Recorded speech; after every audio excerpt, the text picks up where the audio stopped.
What up, what up?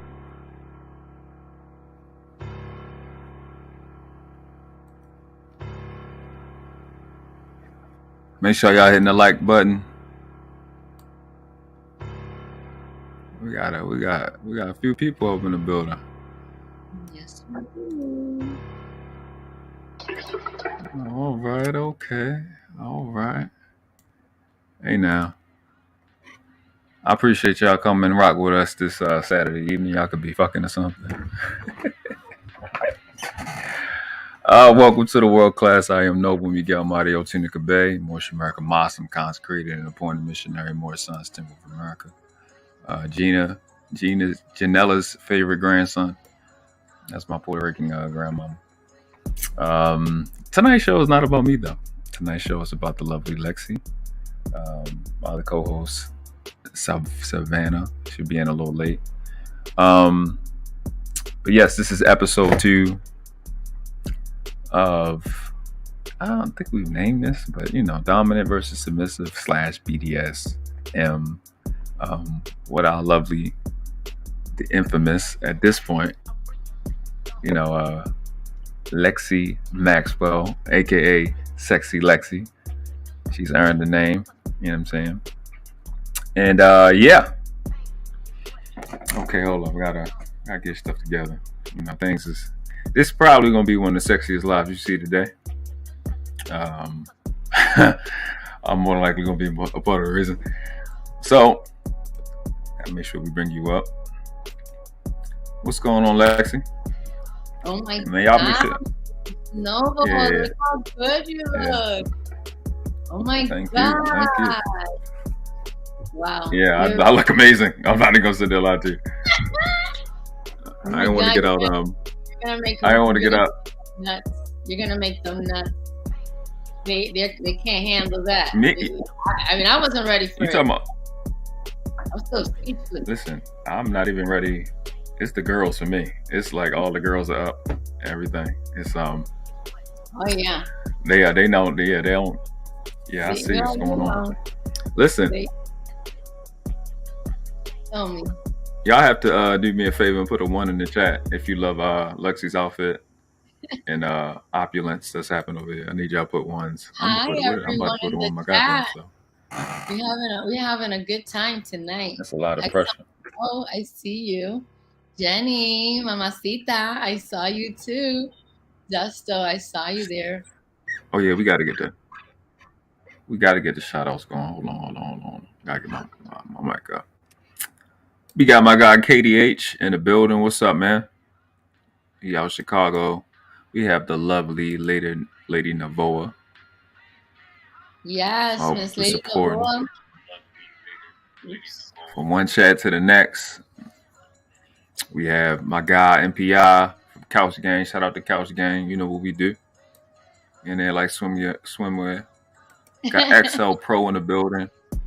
Always, man, supporting everything that Couch Gang do everywhere, man.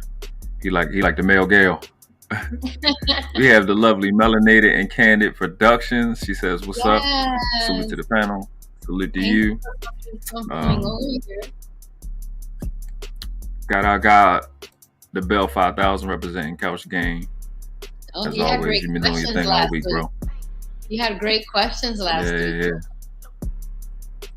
Make sure you bring them this week, bro. Yeah. It's gonna be a little different. The topic is interesting. We have the lovely Jenny Morena. I gotta get my Jenny. Muchos besos y bendiciones para ti, chulita linda. Yep, all of that. I don't know what she just said. All of that. But I'm pretty sure it's amazing, right? Got Down South Yella in the building. Got my man CeeLo Myers in the building. Hey man, we know you special. You know you special when Scam Likely come through.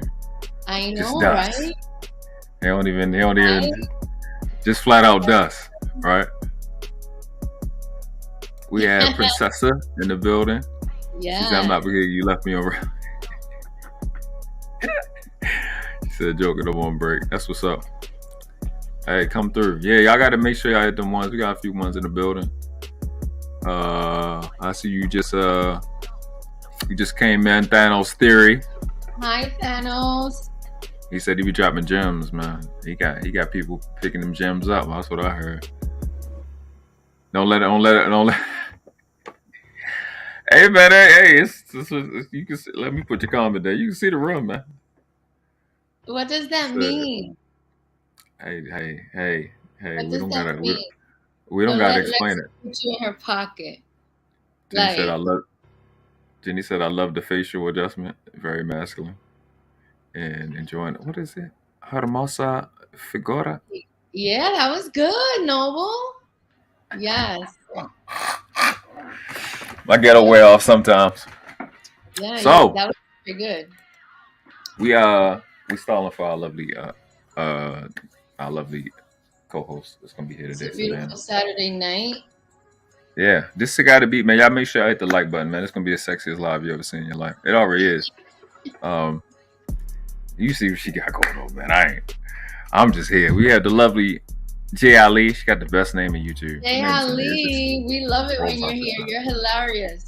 How are you, beautiful? The girl out here looking like a dom. Uh-oh. But you know what? She got jokes, right? So I don't know if you mean like a girl dom or I don't know.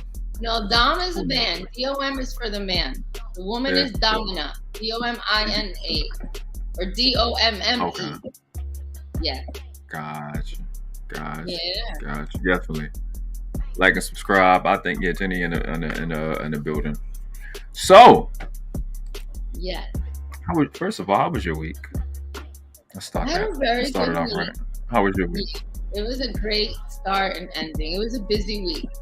So I had a lot of one-on-one time with people. So that's always draining. Awesome. Yeah, but then in the next week I get to work from home more. It works out. It's hybrid. My gig is hybrid. I have to do some office hours and then I get to do the rest at home. So it works out. Oh, that's good. So was that corporate related, the work home part, or that's all has always been? No, I'm just lucky.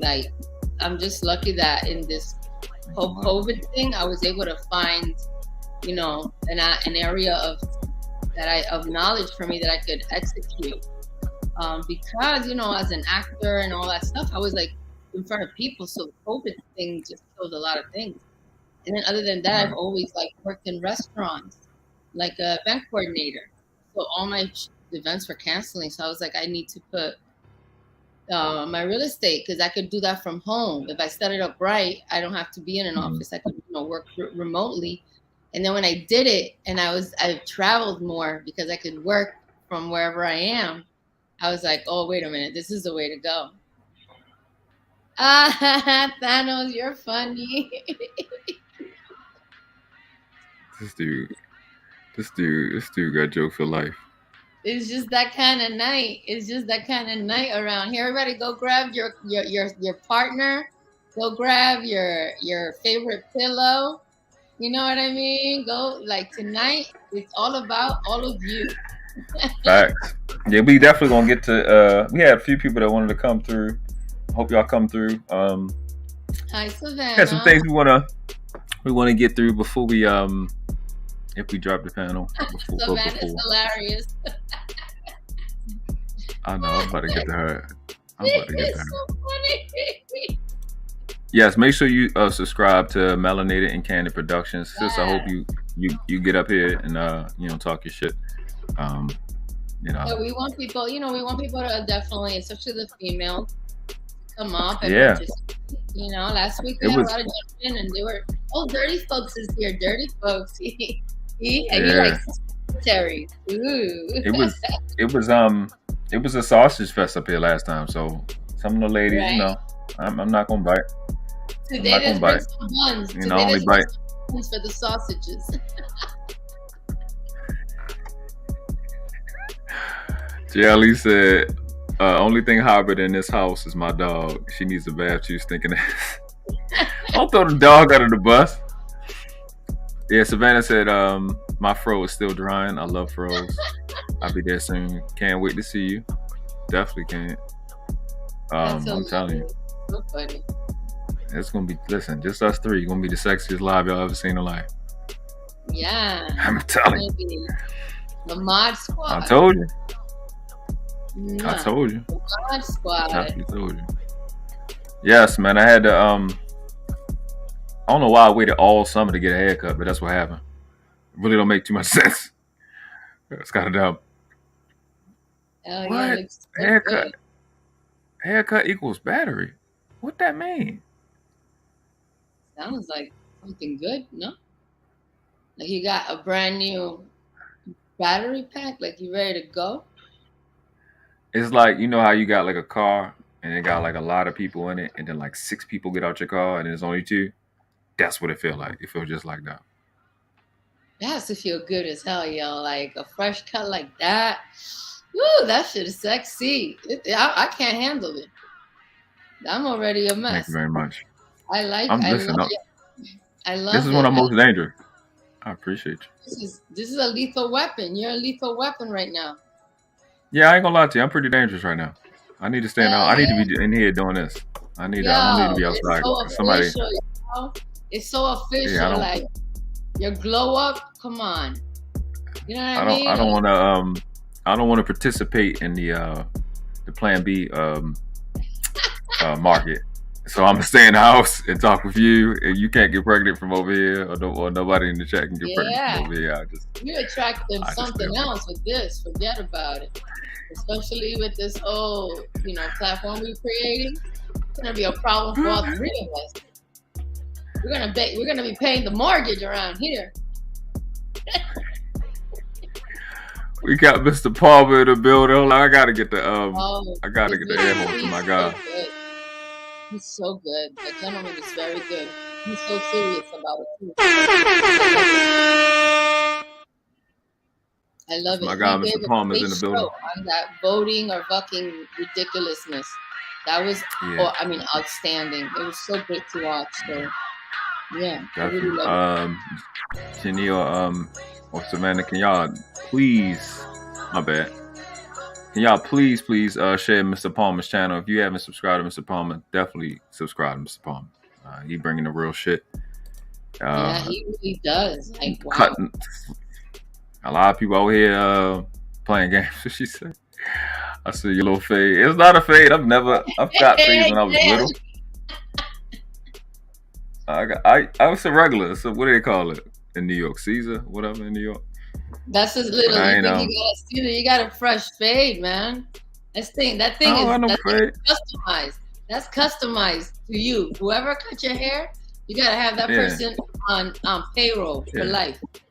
Yeah, that's my guy. Listen, my homeboy cut my hair. That's why I wouldn't cut my hair. You know what I'm saying? He knows what he's doing with your head. Nah, he gets the razor out. He be lining up, moving my head this way, moving it that way. I said, all right, but it's, you know what I'm saying? Yeah, my brother, like my mom, my mom would, send my brother to the barber, and then my brother would come back, and my mom didn't like the haircut, so my mom would be like, we're gonna try a different barber. And then when my brother would come back with the way that my mom liked the cut, man, my brother got compliments all day long, man. He would be like, my negrito, look how cute. My brother would be like wanting to go to that barber. And I swear to God, my brother went to that barber from like elementary school all the way through high school. For real. Right. And then when he got to high school, his boys started cutting hair. You know what I mean? Like, so, and he's a childhood friend. Now he cuts his hair, and it's fresh as hell. Like when I see my brother cleaned up like that, I could see my sister-in-law like, damn, yo, you got that shit locked, girl. That's a good looking freaking Dominican. He's we close. It's my like one of my closest friends. So he been cut my hair since I was 24, I think, maybe 23. Wow, long ass time too. Yeah, I'm 36 now. I'm actually 37 this year. This month. Got Lexie in the build. Lucky in the. I call her Lexie and call you. I don't know what the fuck is going on. Got Lucky in the building. Because we belong together. Y'all definitely need to do some stuff together. It's the opulence for me. Lucky. She said I had the same cut. Everybody over tonight. At least somebody said about it. That's all I always get. Somebody that don't like it. It's people that like my hair. It's people that don't like my hair. I can't. Somebody gonna be mad at me. Definitely subscribe to Lucky. Great stream earlier today, Lucky. And yeah, really good, Lucky. It was so good. It was so good. Definitely check out. Really okay, so look. Without further ado, we didn't want to abandon y'all, but we gotta introduce the topic tonight. We have some other stuff we want to show you, and but this is we had Lexie. I think the punchline that people took last week, like the main thing people took last week was the feedings. I heard about that a lot, even off camera. Yeah, it was a lot. I heard about it like 9 out of 10 times. That's what I heard about. So we're gonna kind of do the other side. So today's topic is centered around Femdom submissive alpha males. So I'm gonna let Lexie explain kind of what that is, and we definitely get into the contract a little later. But it's like the theme of the show. You mentioned you wanted to show the other side, so I want to show the other side. So there's the femdom space is a little. It has its own levels as well. The way that the submissive baby little girls do. There's a whole layer to the dom side of females in this space. So the female doms, they could be sadists all the way to mommies. They could give that to a submissive male, right? And even in the submissive male space, there's different levels, right? There's like sissy submissives that are like, you make them wear still panties to work. You know what I mean? And they freak out because if they get into an accident and they take off their pants, they're going to see silk panties. So there's those type of submissive sissies. But there's also the submissive alpha, right? Who operates as a dominant in the world, and his wife appears as a submissive, but behind closed doors in their private space, he's her submissive. And no one knows about that. Those type of couples are hard to identify, but they have certain characteristics. But then in the household, she runs things. In the bedroom, she runs things. A lot of times, like this, are men who have a lot of responsibility in real life, or they run big companies in real life. And then when they get home, they want to be dominated, but only in the house and only in the bedroom, not not at the level that the sissy submissive wants. You know what I mean? He wants his wife to just do with him what she pleases. And most of the time, that dynamic is hypersexual because the woman gets to live out so many fantasies with her husband. You know, she can do whatever she wants with him. And it appears like thank you so much, Dalllas D. It appears like in the world, it appears like he's running stuff, you know, and other women are attracted to this man because of his power, because he is a powerful guy. But when he comes home, he wants to surrender that to his wife. Femdoms, the financial doms, the ones who dominate men and take their finances or take over their finances. There's that sector as well. Yeah, there's that sector as well. So go ahead. Did you have a question? No. I was saying these are new terms. Let me go ahead. You got it. So the femdom, in the dynamic where she is the ultra dominant and then there's a sissy submissive, she will be more of a sadist. She will punish him. It's like in that level, those guys, they like to get trampled on with heels. They like to be punished a lot. But then when you take it to the femdom submissive alpha, it's really beautiful because the woman has the power to create the experience that she wants for her husband, and he's down for it. You know what I mean? Like she can go. I mean, if she like something that's sometimes fun that I've done, and it's like one of the playful things like that sometimes is good for couples is like letting your lady go to a bar and then you meet her there an hour later after some men have hit on her, and then you sit and you just flirt with her too like the other guys, and then all of a sudden you get up and you go around and you just kiss her, and all the freaking people are like, what the hell is going on? And you know, it's very playful. So I like that kind of play, but I've also seen it where, like, you know, the guy's sitting there and this hot chick walks in and he doesn't look like the kind of guy like that chick, but that's his domina. You know what I mean? And other guys are hitting on his domina, and then all of a sudden she gets up and she goes to this guy that everybody's like, oh my God, and she'll like kiss him or something like that. So that's the power dynamic that a femdom, because she's also feminine. She's freaking dressed to the nine because these kind of guys, right? Submissive alphas, a lot of submissive alphas, their wives or girlfriends look like the fantasy that they want in order for them to be submissive to her. So, you know, they like the glam, they like the look is very important to them. They enjoy her being looked at and being admired for beauty and her sexual prowess, you know, because she belongs to him. And then when they go home, she dominates him. She does all this stuff to him, and he's just like, you know, he's the one that she wants. This is interesting. We do have a question. Okay. So Mr. Palmer asks, because it's my guy, you know, he says, "What dude is that?" I think you kind of answered it, and he also asks, I think he was asking, "What dude is that? What type of dude is that? What type of dude is gonna a submissive alpha?" Bring us, yeah. Like submissive alphas are guys are usually gentlemen that are in a position of power. Like they deal with a lot of responsibility.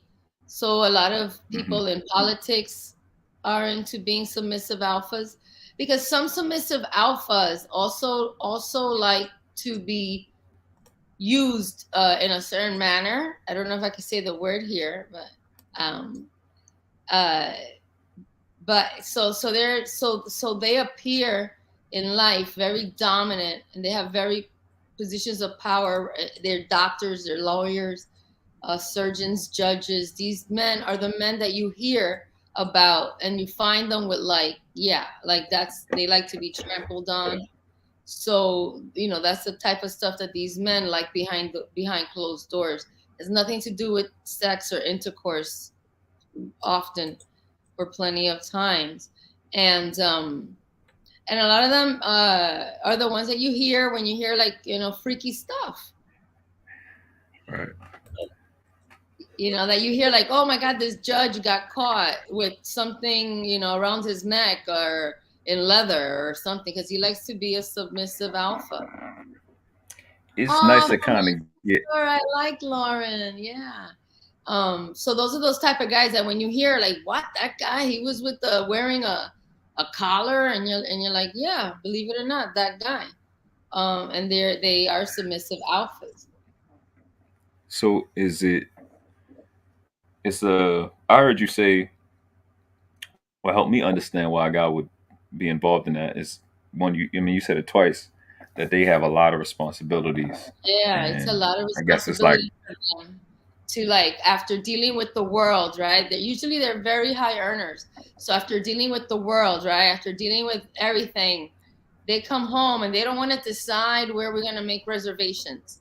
They don't want to decide what we're doing for the vacation. They just want to pay for it.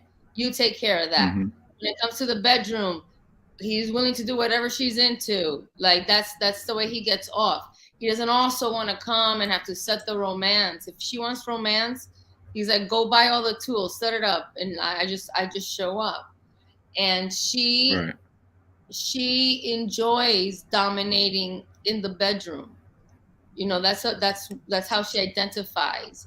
She's not going to be a submissive in the bedroom. So feminine domina. Femdom is for feminine domina. You could have a very butch type domina. Those type of women that are like not the ideal in shape or look usually have low-level submissives. A low-level submissive can only get what he can get. That's just how it works. Like, they're not going to get the fantasy female to be their submissive or dominant. You know what I mean? It takes a lot to get. I mean, imagine like you have a fantasy as a little boy all your life to be dominated by a woman, and she has boobs and ass, and she wears heels, and she has long legs, and she has this hair, whatever. And then you out there, you meet a woman who looks like that, and you're like, dude, if this woman would dominate me, I would be the happiest man in the world, and I'll teach her what that means. It doesn't mean that in public she disrespects him. She in public, she looks, she's just like the most beautiful wife, and he is the most thoughtful husband. But when it comes home, he's like, babe, get into the outfit and take over. And you're seeing your freaking woman wearing this beautiful lingerie, just filling all those blanks in your fantasy, man. That's hot as hell. And, that's super. I think it's super hot because I've seen it live when people are into each other. And it's like, sometimes you want to videotape it. That shit looks so good. You're like, damn, we're killing it over here. Look at that. It was just hilarious. He says a lot of low-level doms in this place. Yeah, a lot of wannabes, Thanos. A lot of wannabes. We call them wannabes. Yeah, very low level. They're wannabes. They don't even know what the hell it means. They can't even pay their own rent, let alone build enough trust in a woman for her to let him tie her up and utilize her to his pleasure. No. So they had a made man to be able to play in this park. This is the big leagues. We showed that last week, and we can show it again today. But KDH want to know what percentile of those men exist. So you can limit it to just the community that you know about. You don't gotta answer for the world. Well, I got you. I thank you so much. That you just explained that was like that were alpha submissives. I have. Yeah, the type of men you was explaining. I have I know a few of those. And they identify. They're very like they're very discreet. So it's hard to see it because they're never going to do something submissive in public. Other than, they're going to pull his wife's chair, he's going to open the door. Those are gentlemanly things to do. Like most of the times, the alpha submissive husband is like what all that Femdom's friends call the perfect husband. Like, your husband is the perfect husband. How did you end up with the perfect husband? But they don't understand that he's submissive to her. He's submissive. He thinks the way I think about pleasing his woman. You know what I mean? Like, he thinks of it to that level. So he's like, but he has to do it in certain dynamics where it looks like normal human interaction. And then there's other levels in the privacy of their own home, or if they go to the clubs, but they'll be like, wow, you're the perfect girlfriend. You're so attentive. Because I'm his submissive. Like, I live to please my man. So the submissive, and I'm somewhat of a submissive alpha female in essence because of the work that I do. But even in public, I cater, I still know my role. I'm not going to take it to an extreme unless my master tells me to. But there are people who are very dominant in the world. They have a big responsibility in the world. And then when they come home, they want to be submissive. When I come home, I want to be ultra feminine. I don't want to be the person that I had to be out in the street. I want to just forget about that person. I want to put on my Yes Daddy pajamas. I want to put my cute socks.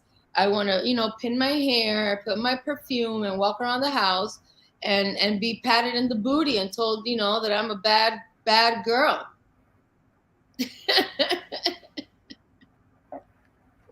And there's men who want that too. When they come home, they just want to please their lady. They just, they're into that. Hey. Facts. I completely understand that. And that's what I've been saying. It seems like there's a lot of misunderstanding out here in this society where you got people pretending to be roles that they're not. And what you're saying is that people will play those roles in public, but then when you get in private, you be your real self. In this which world, is why I think this is a dope show to have. In the BDSM world, that's a fundamental. Mm-hmm. That's the fun part of getting home. Is like, for me, like when my man sits in his chair and I can hear the leather cracking, it gets me excited. Like, we're home now, we're relaxed. Right. He might ask me to go put on an outfit or take a bubble bath, and I'm just like preparing for him. And it's a beautiful space to be in because you don't have to be ashamed. You get to live out your wildest fantasies, with boundaries, and you don't have to be fake. You don't have to be fake with the person that you have a commitment with. You don't have to be like all these basic, conventional, vanilla couples out here, just destroying homes, destroying, the value of unity and building a family, because they don't know the dynamic of their household and how it should be run. They just, the woman wants to be the dominant and the guy wants to be the dominant and no one backs down, or the guy is so submissive, he's a wimp. And she's doesn't want that guy, but that's what she went for. So now she looks like an animal with clothes on because she's going at this man, and he's not made for what you want. He's not made for what you want. He's made for something else, but not for what you want. He's not going to step up. He's a sub, And some submissive males want to be domestic servants. They just want to stay home and be a husband or be a wife. Those are submissive males that want to be wives. And in the house, you have them wearing wife clothes for real. It's crazy. It's really crazy. What happened? Yeah, they want to be wives. So they cook, they clean, they do everything in the house. And the woman is out there earning the money. And and a lot of times those couples, I'll say this, they're beards for each other. You know what that is? Like the guy is really alphabet soup and she's also alphabet soup. So they play husband and wife in each other's lives for their family or for work, for a business type of thing or something like that. Yeah, because imagine a man, and most men who play wives, they also tend to have like high profile jobs, and they do work outside the house. But when they get home, the wife sits and they do everything, and they wear an apron, and they'll change their name to a woman, and sometimes, yeah, but usually those dynamics are situations where they're playing the beard for each other. Yeah. Beard, Beard. Like your beard, like a cover. Like, Okay. Yeah, this the lingo for me. It's yeah. just learning the language and just hearing words for stuff I've seen because um, the BDSM world, I'm not like in that world, but I've met girls in that world a lot actually. To be honest, the leather, the whip, and all that other stuff. But the head of relationship is intense, um, and it's helping me help me find a way to help other people because what I think that's powerful about what you said is that a lot of these people again pretend to be people that they're not on the inside, but Mhm. we all have to be somebody that we're not once in a while. I got to be a peacemaker every once in a while. I'm not that, so it happens. You know what I'm saying? And they pretend to be the tough alpha guy. So I was kind of thrown off. I think a lot of dudes when they heard they was thrown off looking at a submissive alpha male. It's like, yo, alpha male, you're not supposed to be submissive. But in the corporate world or in the business world or the aesthetic public world, you alpha. But you know, in private, she's using a strap on you or whatever. You know what I'm saying? You got to put on Right, the dress. She right, smack on your right. ass. You got to wear your apron. And it's something these guys want. It's not like they've been not all the time that they've been. What you're saying is it's something that they want. It's Yeah, they not like want that. they've been coaxed into it. Yeah, they want that. That's But their fantasy. They want that. So, and so, there's that dynamic, and like in that space, a lot of times, like I said, they're beards for each other. Um, I know, you see that fresh cut, Tommy B. um, yeah, man, but somebody do it in danger. He said, "What the fuck I walk into?"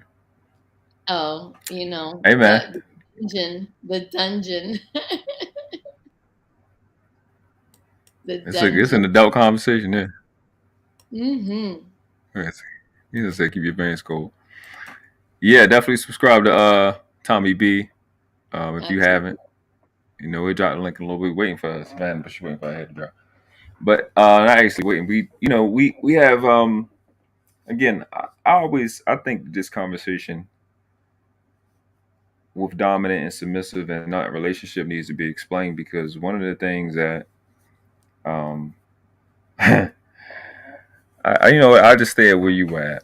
A lot of these dudes are what you call vanilla, and a lot of Yeah. these dudes, based off their mom, like a lot of this dominant submissive stuff starts with your mom. Oh A lot of yeah. you dudes have had your mom dominate you, have your mom insist that you let other women dominate you. Yep. And, the brothers in the chat, it may be weird, but it's not weird to me. Like it may sound crazy, but it's not crazy to me at all because I've watched this my entire life. Most males are submissive to women.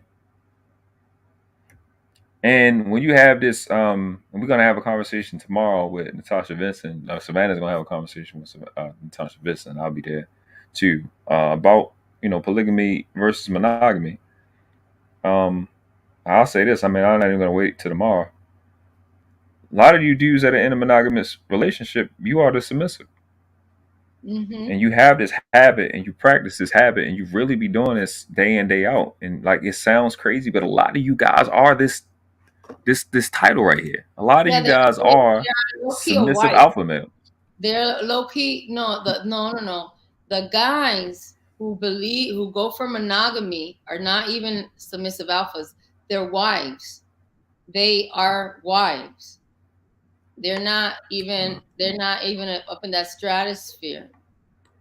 Hold up, we gotta Bang, bang, bang, bang, it got bang, bang, bang, bang, bang, bang, bang, bang. bang bangs ready when Lexie talking. Quit Yeah, talking shit. if you are monogamous, because that's not natural, right? That's not natural to the man. So if that's the agreement he makes, Hell, I don't know. and then he's a wife. He is a wife. That woman right there took his manhood. When I tell a man to wear silk Yeah, panties to you. work, I'm taking his manhood. If I tell him to wear a little bra under his suit and go to work with a little bra set that's pink and satin, and he does it, that's a sissy, right? So if a woman is taking away from you your natural tendency, she's not even willing to listen to boundaries or compromise with you. That's not even an option. It's what's expected that you will torture yourself for the rest of your life because I'm the prize. I'm the prize. And you're supposed to do that? Get out of here. Bang, bang, bang, bang, bang, Yeah. bang, bang. No, because you tell your wife. That's embarrassing. Yeah, it's terrible because what happens is when those guys go on vacation with their guy friends, they look so boring. They don't even want to go to the strip club. It's like, dude, it's just a strip club. Oh, my girl, damn, you can't even go to a damn strip club. You can't. You're on a man's trip. You cannot go to a strip club. You can't do nothing. And then she's telling you, you better call me by 10 p.m. You better call me by 10 p.m. And he's there, guys. I gotta call my girl. And it's like, and then he wants to come back to the table and be like, I'm alpha. Are you kidding me? You're alpha. That's what I'm. Listen, this is what I'm trying to get you guys to understand. It's not a shot. I've talked about epigenetics on this channel. I've told you guys to go get the book, The Power of Your Subconscious Mind by Dr. Joseph Murphy. Well, you were practicing this shit since you was a little kid to be submissive to females. And y'all that's in a monogamous relationship that wanted to work, what I'm not saying is make her be in polygamous relationship. What I'm saying to you is realize who's the dominant and who's the submissive in this situation. And got a good 99 times out of 100, you're the submissive as a male, more than likely. And your relationship is going to fail. Or is going to succeed and you're going to be a loser. That's kind of how that's going to work. Well, because you're going to be a loser because you're going to have to, hold on one second. Okay. You're going to be a loser because you're going to have to eventually leave that household with her dominating you, and you're going to have to come deal with me. And I'm going to dog walk your stupid ass to oblivion. You can't compete with a dude like me. Not practicing submitting to a female. I answer to nobody. Do whatever the fuck I want to do, whenever the fuck I want to do it, the fucking way I want to do it. Or you got to answer to a chick you could throw out the window. And I'm saying it to you like this because when war comes, I got to be able to give an order and trust that you going to follow through and not betray me because some chick own and control you. And then for your own self, your relationship that you have with her, I promise you, nigga, she don't respect you. Because you bigger, stronger, and faster than her. Why the fuck are you listening to her? They don't respect that. You've just been convinced. I'm telling you, I don't know how many times I've seen this in the hood. The little stupid shit that y'all have with each other, it's not real. She'll tell you whatever she wanted to tell you, like whatever's going on in the movies, and I tell her what the fuck it's going to be. She's going to do what I tell her to do. That's how that works. He dictates to you. I'll tell her what it's going to be. You on my plan, you don't. I give her 4 or 5 seconds to decide while she dominates your life for years. That shit's fake. She only has an option because you give it to her. So you can think this is weird, but it's not. It's most niggas. It's fucking submissive alpha males because most of y'all submit to other men. And some of y'all do it sexually. You know what I mean? Y'all niggas need to toughen up. And a lot of these type of guys that are like monogamous, right? They're the ones that fall in love with strippers. You know what I mean? Like when they go on vacation and they fell in love with the cocktail waitress because they're not used to dealing with women. So when a woman looks at them a certain way, they thinking it's like, oh my God. And their friends are like, bro, it's like, what, like, you're not conditioned for this? You know what I mean? And then he's like, oh, I'm trying to respect my wife. I'm trying to respect my wife. And then, you know, he starts getting emotional attachment because behind the scenes, he's texting or emailing. Facts. And then he goes and he's like, sees the girl and he's falling in love with her. And he's, you know, and then he's so, it's not his reality. So he's so messy about it. You know what I mean? He's so messy about it. You know, because he doesn't know how to move in that space. You know, he's like doing something that, first of all, he's not supposed to. So now he's got that over his head. You know what? And they fall in love, and they fall in love with those. They fall in love with the mistress. You know, they fall in love with the mistress for all the wrong reasons. Hi, Brittany. Hi, Brittany. What's up, Brittany? So yeah, those type monogamy has to be something that needs to be negotiated. You know, if you're into a guy, your purpose is to please him. And then if the stuff that he requires doesn't work for you, then you ask to be released. That's the word we use in BDSM. You ask to be released. And then the contract is null and void and you're released. And that's it. You know, and you just ask for that. And that happens. That's crazy. And during the courtship, when you're building your contract and you're getting to know each other and your Dom is showing you that you can trust him and you can, you know that he's going to be there and you're going to have a safe environment and all these things. You're learning also his kinks. You're not playing yet. You know, you might have little play, like little maybe movie night and try to see if the physical thing is there, but he's not going to have you naked. Like only when he does the inspection, he inspects your body. But to use your body for his pleasure, he's not going to do that until you sign the contract. That's not going to happen. It's too much of a liability. It's too much of a liability for him to engage her that way. And then there's no signed agreement. And then, you know, that's not fair. So the contract is extremely important. And usually you take about 21 days to build out the contract. And then like week 4, you start maybe having little sessions, little training sessions to see if the play space is comfortable as well. And then if that works out, then, you know, you come up with a schedule for training, you know, and then the next 30 days becomes about training. And then by the 3rd month, you're solidifying a lot of things in your contract. You're solidifying a lot of things in your contract. And that's also like a person could sign a contract in a day if they want. It's not, there's no like, there's no rule for that. I just know that a lot of masters do a lot of waiting because it's a psychological thing for the submissive, for him to live in her mind during that time is an important part of it. So he has to hold back the things that she wants. So that's why in that dynamic, it's part of the play because you're dealing with a little. So she's going to be shy and she's going to take time to be comfortable naked around you and all that, you know, kind of cutie stuff. Right. But, you know, you're going to break her in and make her understand it's okay. You can trust me. I do want you to dance like that in the house. I do want you to dress like that in the house. I want you to be comfortable. And, you know, and so he's building her up to make sure so he'll take his time. He's not pressed for sex. He already has somebody for that, basically. Do you know what I'm saying? While he's training me, he's got other submissives that are not going to live with him, who are not his littles, that he just uses. And they're called cum buckets. They're called cum buckets. So he'll go spend some time with a cum bucket.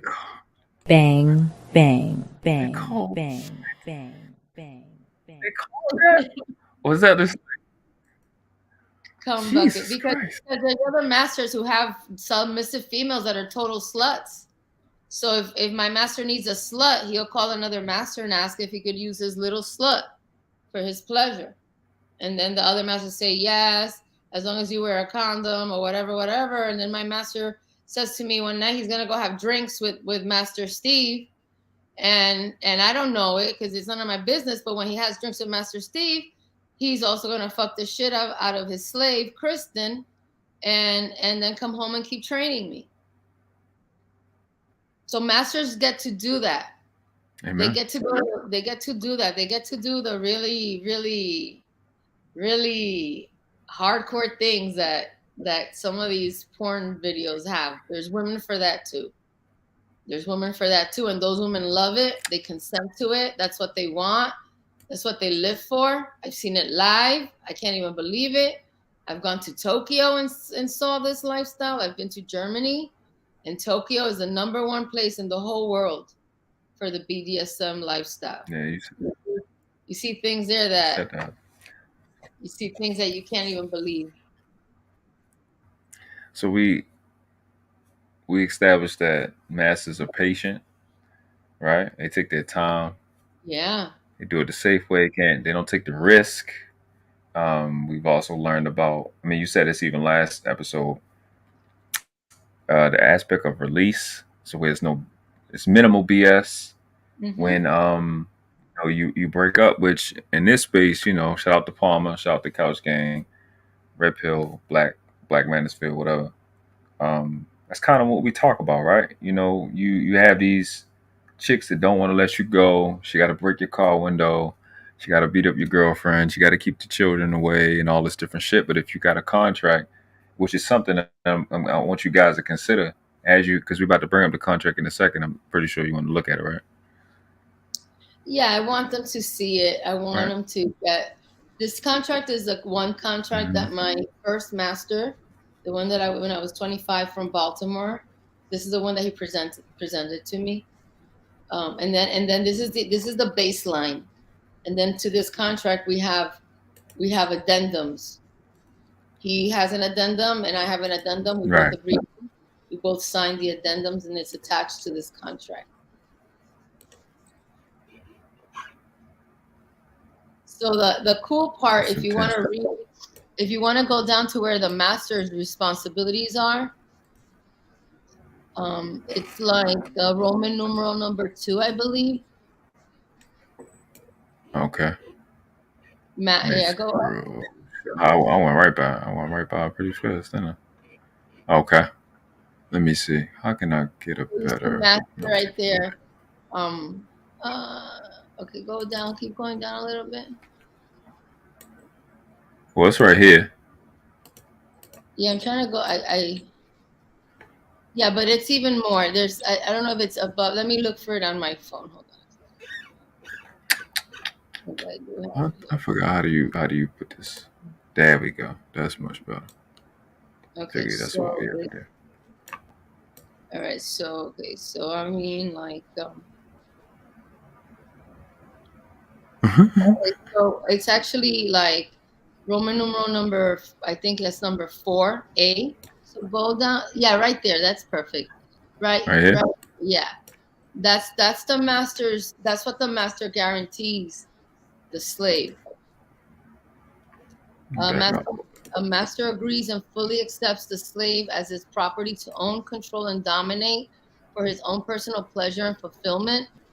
The master will provide the slave with all necessary training and guidance in how to properly serve the master.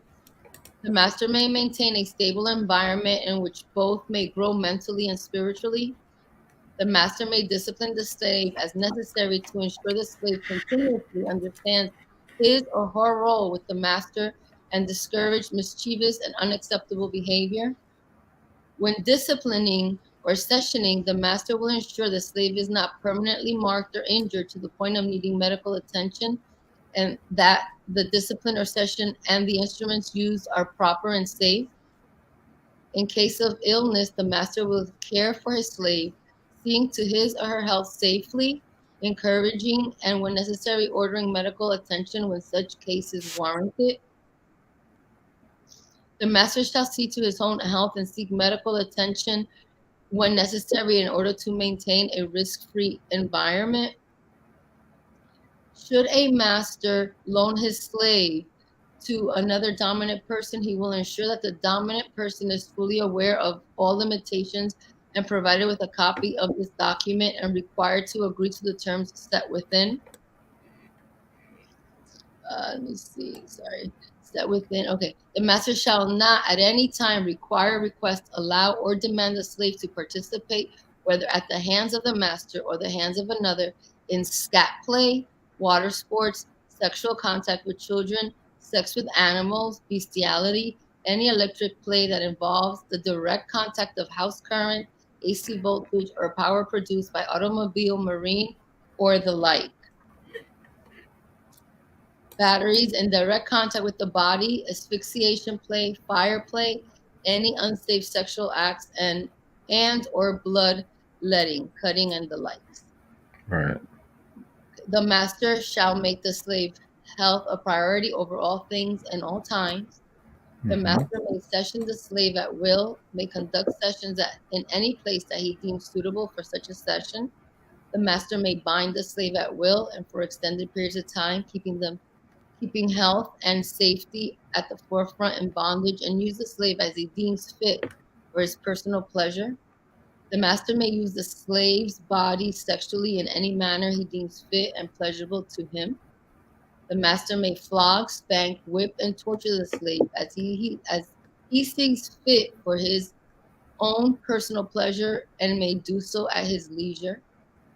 The master will ensure all tools, toys, and equipment are maintained in a clean, hygienic, and safe state at all times. The master will not perform or allow to be performed any action which could cause serious injury or loss of slave's life. So those are the things that the master takes to everyone. You know, we could put this in the chat, or I don't know if we could share so people could see more extensively. I don't want to bore them with my reading, but that's the basic type of contract, and from there you could build that out. You know, below that it was stating what the slave is responsible for. But as you can see, being a master is like being a father, right? The way that you protect your children and the way you guide your children and the things you want your children to participate or not is the same thing you do with your submissive. You create her world. You create her world and her bubble, and that's the only place she's allowed to participate in. You know. So what's interesting to me is that there's this whole culture where there are contracts. there are contracts where submission is just almost assumed, whereas in this space, niggas is asking for it every day. I was watching a show earlier, and I think it was Security Boss, and you know they were talking about some of the talking point. Actually, I think it was Scam Likely was mentioning the YouTube talking points about submission and being a problem, and you know guys mentioned that you know you shouldn't ask for submission or people are tired of it, but I'm kind of I'm not with either one of them. In my life, I've never had to ask for it. I've just seen it. You know what I'm saying? But I've just gotten it, actually. I actually had to try. She knows what I want. She does it. If she don't do it, I'll get somebody else to do it. I don't, you know, that's my mindset. Right. You don't have to do it. I'm not going to stay around. Right. But it's interesting that in this space, we complain and whine about it so much. I'll just say we. But the culture you're talking about is assumed. There's contracts. So the manosphere can learn a lot about. There's a lot to learn here. It's a lot of things that dude's not going to like, but it's a lot that you guys need to understand. But like I said, I've been in this. I've had these conversations, and the whole shit is way better. Like even my ex, like semi-ex, had a good conversation the other day because we've always had this type of relationship. You know what it is. From the door, we had a lot of conversations. And it's the most beautiful thing a man could do for a woman is to let her know what it is. Oh my God, like the freedom of that woman to operate in life, knowing what it is, that there's no doubt, there's not going to be any surprises. It's a predictable life.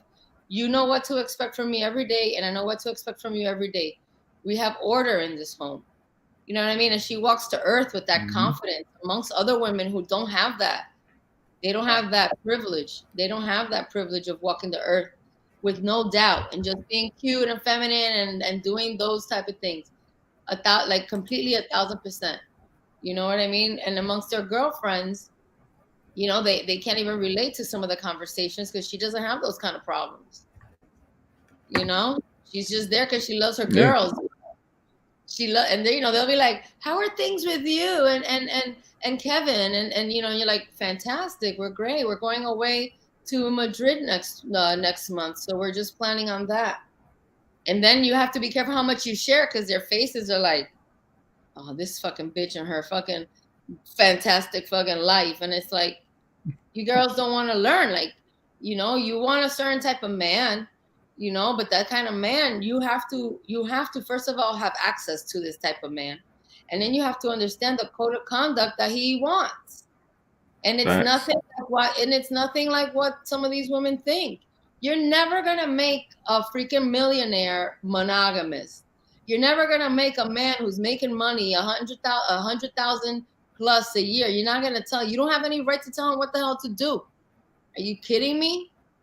Let him do whatever the hell he wants. Just let him know what you're okay with and what you're not, and then enjoy life and trust that the contract is gonna work. But don't try to turn him into something that you want him to be, and then expect the best out of him. Just because why? Oh, because I'm the prize. Oh, get out of here. Get out of here. I kind of want to bring up something, but it should be, you know, held for another show because I want to kind of stay on topic. But what would you? I mean, you kind of just said it anyway. But what would you say to a woman like that? I mean, I heard somebody ask you this question before, but what would you say to a woman like that?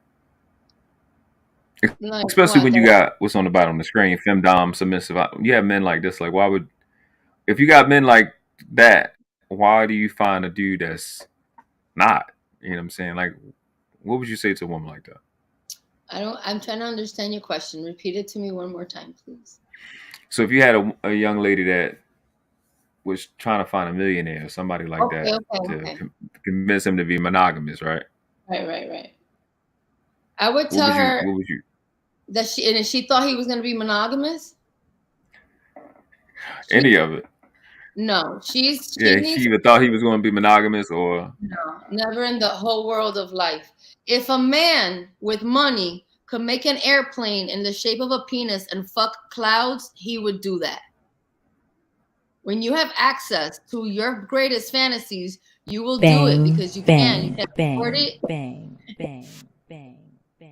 It's true. A man who has the money, he'll make an airplane in the shape of a penis and fuck clouds because he can.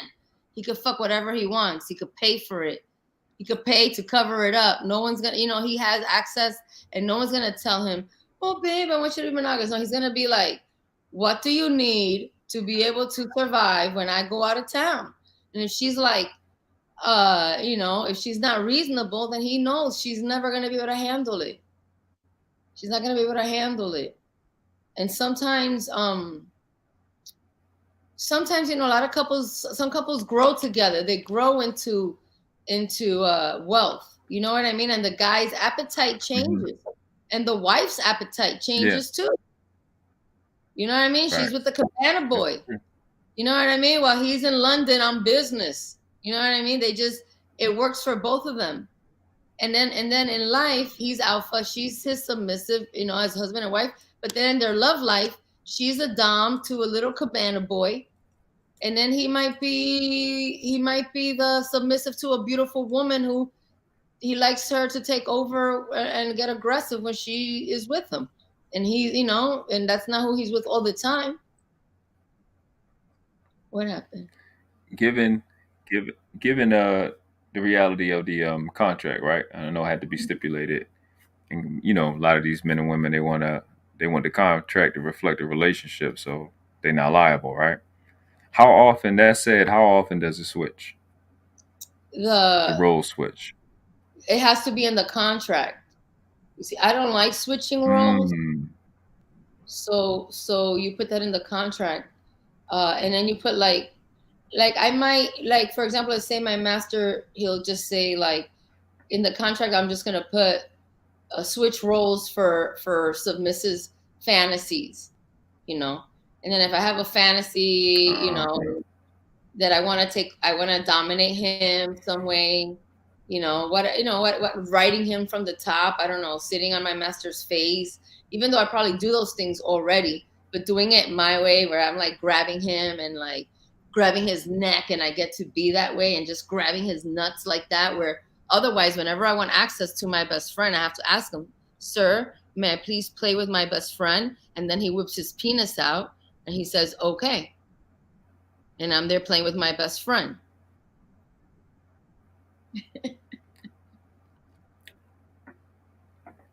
I like how that went down.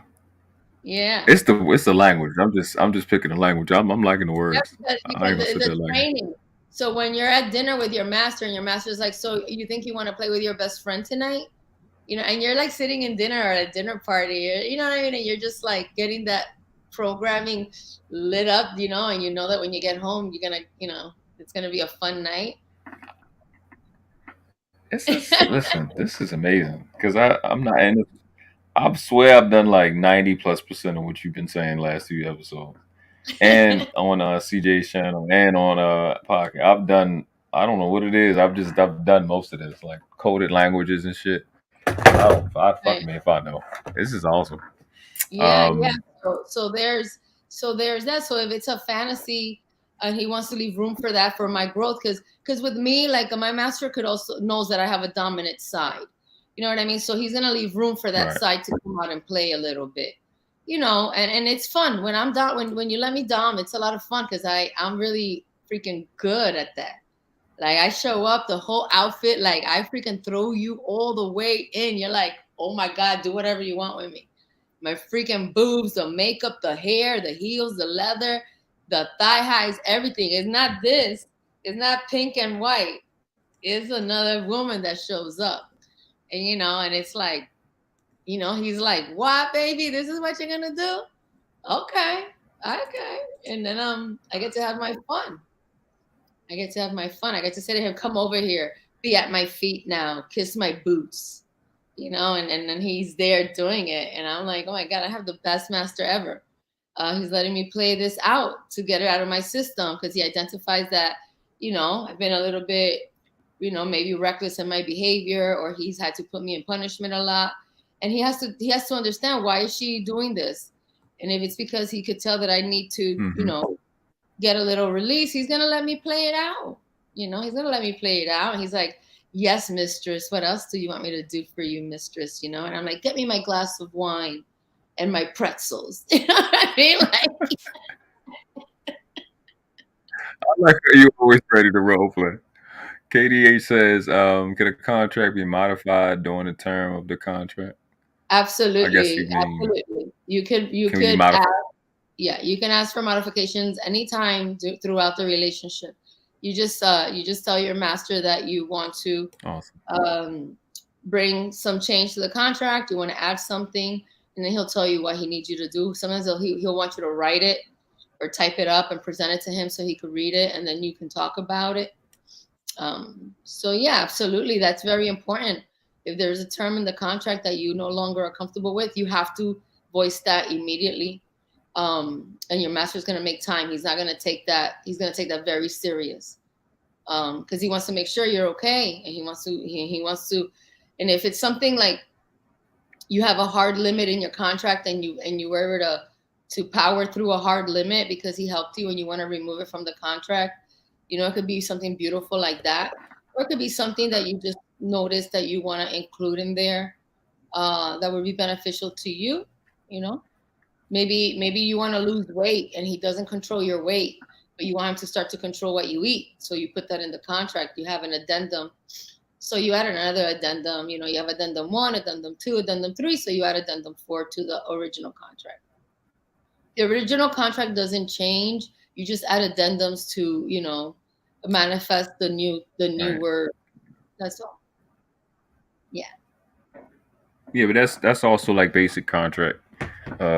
I'm thinking about kind of going over like that, you know, basic contract in the United States, I should say, laws and stuff like that. It's just basic stuff. You can always draft up something to amend and everything. So, Right. but I understand why he would ask, because if you're in the middle of doing something and you kind of got your groove, you know, things change. She may dominate you. You may, you know, she may want to. Yeah, like Okay, so let me ask. Actually, if you want to do a period of time where she's the dom, you just say, I want you to be the dom from November to January. And if that's what he needs from me, then I do that. But there's parameters. It's not like I'm able to piss on him or make him lick my dirty feet. I can't do that level of dominance, but I'll have a certain level of privilege and access to his power to do some things differently for a period of time. And if in that time he's like, no, we're going back to things, and then we just go back to things. You know? Now let me ask you this. When does if you have 3 people, is all 3 people in one contract, or is it one between each? One contract between each. Yeah, one contract between each. Yeah, like then he would have a contract with that sub, and in that contract, my master will represent my perspective as well. I don't need my own contract. Got it. Yeah, I don't need my own contract. In the components and fundamentals of BDSM, a submissive is almost like seen and not heard. Perfect. So in the contract that my master has with this new sub, my perspective is included in that contract. Okay, so would it be, if it's one master, one male, 2 females, it'll be 2 contracts, just conjoined or whatever, and then that same concept of that hard limits would be involved in that contract. Yeah, and all the things. Every submissive is different. So, so I will have hard limits. Let's say that he has in the contract, because I don't want him to do these things, whatever. I don't want, I mean, like, I don't want her to sleep in the bed with him without me. That might be a stipulation, So that'll be a hard limit for me. So he will include that in the contract he presents to her, and as a hard limit. So if she says, but I want to sleep in the bed with you, master, he's going to say, no, you can. If she says no, no, then no, I agree to that. He's not going to say, well, then, Lexie, you have to accept it. No way. I'll ask to be released. I'll ask to be released. That's going to be destructive. So, if it's a hard limit for her, he may have to give her more time to see if she needs more time to think about it. Because she's like, I want to sleep with my master in the bed. I want to cuddle with him. And I'm like, no, you're not going to do that. I'm not there saying that, but he's like, that's not an option, because when she comes into our home, she cannot cause any disruption. And I'm her dom. I'm her dominant. Yeah. So if she's not going to respect what my master represents on paper, then I'm not going to bring her home. That's like going to be a problem. Well, I had alluded to that a little earlier. I was, I didn't know if that was a separate thing, but do you want to talk about that relationship of dominant and submissive amongst women? Yeah, I mean, we can. Even if you just stay to the concept. I mean, to that to your community. Well, a lot of that happens. Like, women fight. You know what I mean? Women fight. That's what women do. Women size each other up, and a lot of times, some women don't know where they fall in the hierarchy of the female. They want to act like they're all the same. And that's hilarious, That's why I don't really keep ugly or fat friends around. I don't have time to deal with those type of girls. Bang, bang, bang, bang, bang. That's a problem. Those type of girls are a liability, because they're always comparing themselves to you and other people. But when you have another beautiful female in the room, you're not comparing, because you're beautiful too. Like, you're not even thinking about that. So you, as a submissive, you meet another submissive, and you're like able to vibe out. You know what I mean? Like, and let's say like I'm older or I have more experience, she's gonna be a little bit submissive to me. She's not gonna be kissing my feet or kissing my ass, but she's just gonna be like submissive to me. She's just gonna, see me as somebody who could lead her, could show her something. She might. So then for me, when I see a woman who when I see a woman walk into the room and the way that she walks, man, that to me, I'm like, every man in the room would be like, damn, yo, she's freaking beautiful. Look at the way she moves. That to me, a lot of those type of women are like maybe older women, you know, that they just they have that energy. So I know naturally, I could feel it in my soul that I'm submissive to her. I don't, you know, and I want to get close to her. I want to ask her questions. I want to know, like, I want to feel her essence for a minute. So, you know, I want to get close to her, and just see how she thinks, see how she moves, see who owns her, because she's clearly, you know, what is in BDSM, every master wants his submissive to be his masterpiece. She's his muse, you know. The submissive to a master is a muse, you know, like, you know, to have the woman of your fantasies and desires walking around your house, dress how you want, doing whatever you want. She's your muse. It's a beautiful thing. So amongst women, sometimes that's why I don't like women in leadership roles, because they just mess things up. They're very, you know, they look at things and get emotional, especially if they don't measure up to a hot chick. I don't know what that's about. That's just JLE being funny. Okay. She changed it from dominant to submissive to Domino's and Subway. Yeah. Jelly, you're so funny and creative. Oh my God. Brittany B said Lexie could lead me. You're so sweet, Brittany. Thank you. You know, I appreciate that. But yeah, so sometimes, you know, like in business, if a woman is the CEO, she'll be hating on the other girls. She won't give girls opportunities. You know, she'll pick on a cute guy and give him the opportunity. Yeah. She exercises her power in a reckless manner. They be doing that at McDonald's all the time. That's why they don't never got your fucking food now. I mean, like, you see these type of women in positions of power, and they are reckless with their power. So I don't like those type of females. I don't like sadistic doms, because it's just not for me. I find it fascinating when you can trample on somebody. I've definitely done extreme things as dominating a man, but he wasn't my master. He was my slave, complete slave, not even a submissive. You had a slave in your life. Yeah. So that's the topic of the show. When I say I want a butler, what I mean is to say I want a slave. So a male slave is called a butler. No, when I start interviewing male slave submissives in the lifestyle, the role that they will play for me is be my butler. So he is not going to be like a domestic servant wife. He's going to be still a male energy butler for me, to unload stuff from my car, to make me my martini, to, you know, do the stuff that I need around the house 3 times a week. And then he'll, you know, and I always usually choose them from the BDSM lifestyle. So I will, you know, also train him lightly on some of my pleasures, maybe massaging my feet, making some of my meals. But he will also do my laundry and clean my house.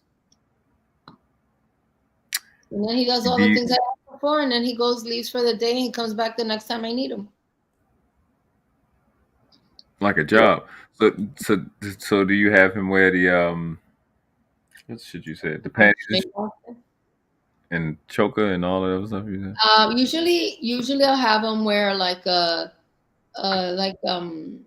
if I'm entertaining people, he wears a white tuxedo, kind of like Tattoo from Fantasy Island. He's just wearing like a white tuxedo type of thing. If I have him around other people, like if you come to my house and I'm having cocktails with friends, I'll have him dressed and serve everybody and walk around and take care of people. Like Jeffrey from Fresh Prince, like that. Yeah, and then bang, and then bang, bang, bang. And then in regular life, when he's just here and I'm here, I will have him. Most of the time, I'll have them be naked. completely naked with a choker, because then they're vulnerable and they can't try anything with me. Okay. So you know, sometimes I'll tell them put your With a underwear. leash? I don't generally have a leash on them. I just I just get them into the headspace. You're here to serve me, as a domestic servant and a butler. And I just when a female has a slave around her, usually you have them nude. That's just kind of the way the lifestyle is. You have your slave walking around nude, yeah, and he's just an object. You don't feel bad about it. I don't feel bad about it at all. She said, Lexie, put the website in the back chat. No problem. And then She want a slave, I think. Yeah. It's a great thing to have a slave. I can't wait to have mine. But but I'm trying to find my slave first, so then when I meet my master, I can say I already have a butler, and he's gonna know what that means. He's gonna be, wow, you're a spoiled little subby. You got your own butler now. Can't wait. That's what I was thinking about. Yeah, so my master will want to meet, if I have a butler, he's gonna want to meet my butler. And he's gonna say, okay, we can handle the butler. The butler but the butler and I probably won't be spending that much time anymore, because I'll be with my master. But if my master says, I want your butler to come over and cook for us and, you know, make us drink, but my master probably won't have him be naked. He'll probably have him, you know, wear the tuxedo outfit. And then he becomes my master submissive automatically, like pretty much. What website you mentioned? Clothes? To where? You mentioned a website for clothes. You mentioned a website for clothes. The website for clothes is I forgot it. Let me see if I could find it. Hold on. Let me look at some pictures over here. But yes. You never know her. She be joking too. No, she's been asking me, and I sent it to her one time in the chat or something like that. But I'll get it. I'll get her the information, because I just forgot the name. But there's another one that sells super cute stuff. Really. Oh yeah, I think you were talking about. Price point.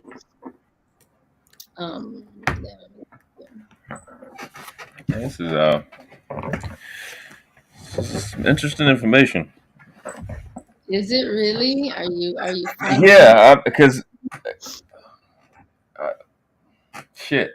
So you have a master that she said, oh my god. She said, I'm not joking this time. I need it for my project. Awesome. Oh, shoot. I sent it. You can put it in the private chat. She gonna come up behind. All right. Let's see. Damn.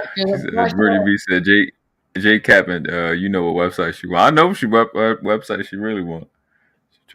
She wants some slaves like everybody else. I'll take some slaves. Yeah, a lot of slaves are, if you're into the lifestyle, it's the most convenient thing, because you don't even have to pay them. They're just happy to be in your presence. You're like a goddess to them. In their whole life, they would never be around a woman like me. And they're here for like an hour or 2 hours or 3 hours taking care of me. They're just like in awe that they're in my presence. So they have a lot of goddess fetishes, very strong fetishes. And so I mean, I haven't heard you mention sex not one time. So it's just like, yeah, slaves don't get sex. Are you kidding me? That's disgusting. Amen. That's the most disgusting thing you could ever do with a slave, is actually have sex with your slave. Amen. That's gross. Doll skill. Okay, let me put it over here. Let's see. I'm gonna put it in the back chat. Where is this? JLE, you got it. I sent it to you. You got it. Doll skill. I think this is it. Brittany said, I'm in the chat while my line down. She's in the chat. What?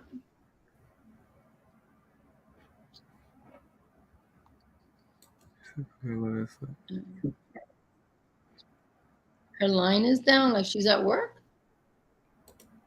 She's at work. Oh yeah, work at they said she builds trucks with her Cars and bare hands. design. That's so wild. That's cool. I was told that she built it with her bare hands, so I'm just go with that. I haven't heard her say what she did, so that's what I was She told. So builds. She builds. She works for GMC. She builds cars. She builds. she built GMC. They say. She builds like a certain part of the car. I think with the chairs, like with the seats. Sorry. Mandrell says. Mandrell says, then what's the point of being a slave if there's no sex? Well, but that's the slave is a slave. A slave is not a submissive. A slave is a slave. Like, why? Who would sleep with a slave? The slave, like people, a slave is cleaning your house, sweeping, mopping. They don't get that privilege. Are you kidding me? Mm-hmm. They better not even get a hard on around me. Oh my God! If I see my slave with a little chubby, I'm turning into something else, dude. I'm whipping your ass. I'm getting the belt, and you're gonna get it. You better calm yourself down, little, with your little fat clit that you got in your silk panties, little slave. Yeah, they don't get that. That's not even a part of it. They grovel on the floor. They walk on their elbows. They move around the floor on their elbows. They don't walk around me like normal. They don't look me in the eye, and they're at my feet. They're at my feet. And they have to ask permission to speak to me.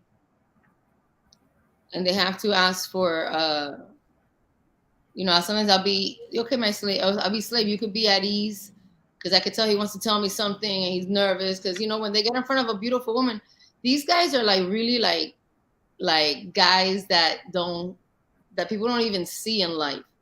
That they just want to be used. You know what I mean? Yeah. They just want to be used. That's what it sounds like. Yeah, they just want to be used, and they don't have any experience with being around a beautiful woman. And when they show up to be my slave, I'm in my dom gear. I'm scaring the shit out of them. I'm walking around my house with my whip, like, let me see, did you clean? Why is the sink still wet? Why is my sink not shining? Rub it with olive oil. I taught you how I like my sink clean. I like it scrubbed, rinsed, dried, and then you put a layer of olive oil on there so I can see it shining. You forgot the olive oil, right? That's a demerit. And then I deal with them. I like the belt. I got hit with the belt a lot when I was a kid, so I get to have a cathartic experience and use the belt on them. So I think I'm trying to rationalize it in my brain. My brain really is incredible. The only one that processing I have sex shit with, out that it wears me out. The one that I have sex with is my master. The one that I have sex with is my master. Okay. And I'm not. So I think what's in it for? Huh? What's in it for a so-called slave is that, like you said, he's usually not around attractive women, at that level. So I guess just being around you give him some material for when he beats his dick. Cause I have no idea. Look, a lot of these guys like to bring a lot of those type of guys, and I don't want to get like too gross. I don't want to gross out people. A lot of these guys are like guys who will drink the woman's urine. They want to be a toilet for her because they feel that what she pees is excellence. So, and you can take that wherever you want, but they are called slaves because they are also toilet slaves. So they're a whole slave. You would never want. What's going on? I heard you said. I didn't know if you knew this. No, I'm just asking you what's going on. I get that. I don't know why you're not listening to me. No hair. Back up for a second. I just want to get clarity. Mm-hmm. You hear what you're saying out loud, brother? So a slave doesn't even sleep in the house. I don't even have to feed him. I don't even feed him. I don't care. He doesn't eat in my house. He just gets a bottle of water. He's not eating. KDA says they owned by the master. The sub is owned by the dom. The slave can't have the same stuff the master gets. Facts. Yeah, exactly. Well, and then Zone says a slave is retarded. We can say that. It's hi. We got Savannah. What's up? What? Hi, beautiful. You got pink on. Oh my God, you look like a young Diana Ross. I love it. You making me miss my I miss my hair now. You got the yeah, beautiful.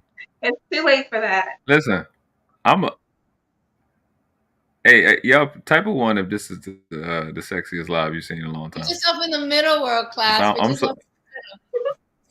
Okay. All right. Kind of makes sense. I ain't gonna say that a lot to you. Hi, beautiful. All right. Look at this. Okay. This is a Christmas card.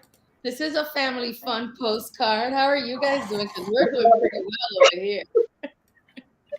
I'm doing awesome. I'm happy. I couldn't. I'm the happiest nigga on YouTube right now. I ain't gonna say a lot to you. Yeah. What is everybody's? Look at her. Put yourself. Yeah. You stuck in the middle. Why is everybody thinking the same thing? You got the boobs lined up. The boobs lined up with your whole face, hers and mine. You got titties.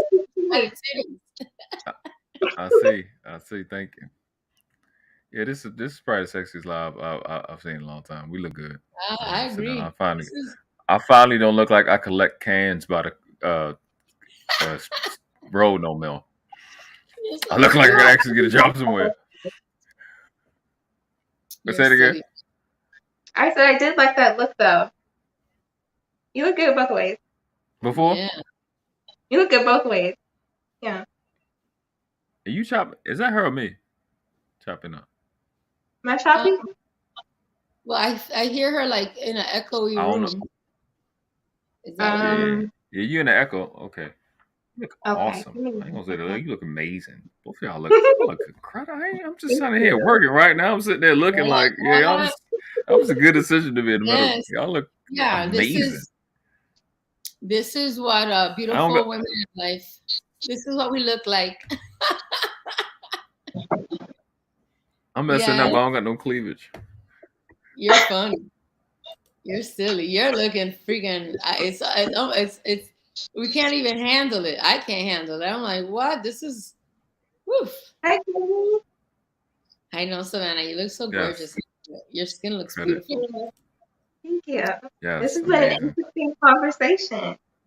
Thank you. So yeah, because Amanda was attacking me about putting the link down, but I didn't want him to I didn't want to drop the link until you came in. You asked, some questions, got your words in, because it's definitely definitely a part of the process. So what do you what did you hear? The last thing I heard was her talking about her butler, her slave. That was pretty interesting. I don't have any questions. Yeah. But I was in. I don't really have any questions. I'm just here to listen, like everybody else. Yeah, like a butler. You could have a butler, Savannah. You're beautiful enough that you could find one that would be like so grateful to be in your presence. Because these guys, they're super dorks. They might even be virgins. They might even still be virgins. They're awkward, and when you go to BDSM parties, you see those type of guys and they're being treated in a certain way and they're just happy to be there. They're just happy to be there. Thank you guys. Thank you for supporting. They're just happy to be there. They're like, damn, these women are beautiful. I'll do whatever they want me to do. They'll lick your feet when they're dirty, gladly clean your feet. And you're like, clean my feet. And they clean your whole foot with their tongue.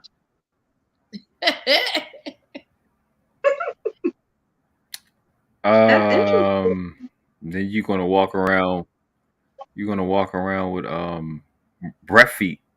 You know what I'm saying? Like, that's weird. But that's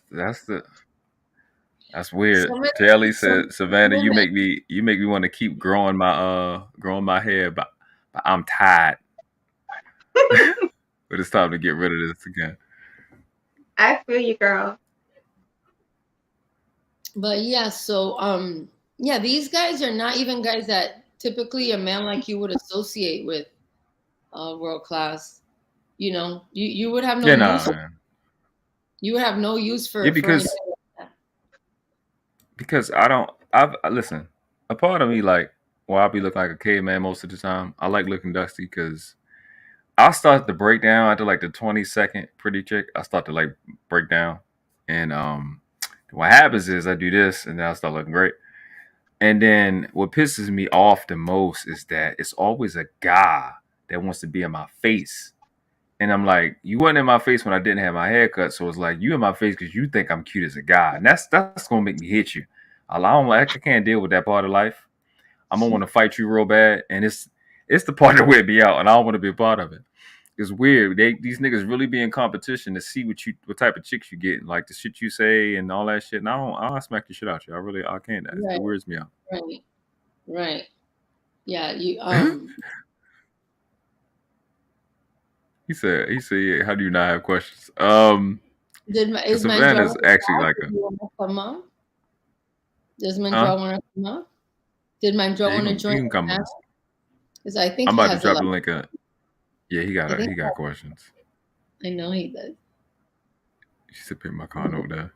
What's up, Wiley? What's going on with you, Savannah? Let me know if you have if that's all you gonna do. That's all you had on. JLE, if you do have a slave, some dominas will have their slave give them their check, and then you put them on an allowance. So these guys. I'm rude because they want to listen. I'm a very honest and direct person. I can notice when you in my face as a guy, and it's niggas that think other niggas is cute. Let's just go ahead and say that right now, right? I don't want you in my face because you think I'm cute. Because I'm gonna punch you. It's like, go ahead, let's deal with the chicks, and you go over there because I'm gonna hit you. I can't deal with because it's not just that you got whatever you got going on. It's like I don't like indirect males. Just be direct, and we can move on from there. That's all I'm saying. Leroy want a piece of work. What? Nigga, I'll shoot. Never mind. I'm not gonna say that. All right, Mandrelli, I know you're gonna come up. Anybody want to come up? You have been invited. I don't. Savannah dropped off. She'll be back in a few seconds. She's doing her best. Yeah. If anybody y'all see all that pretty she had to get on. And yeah, she looked beautiful. I love her dress. Absolutely. I love her. Her internet or whatever she got, it's just failing her right now.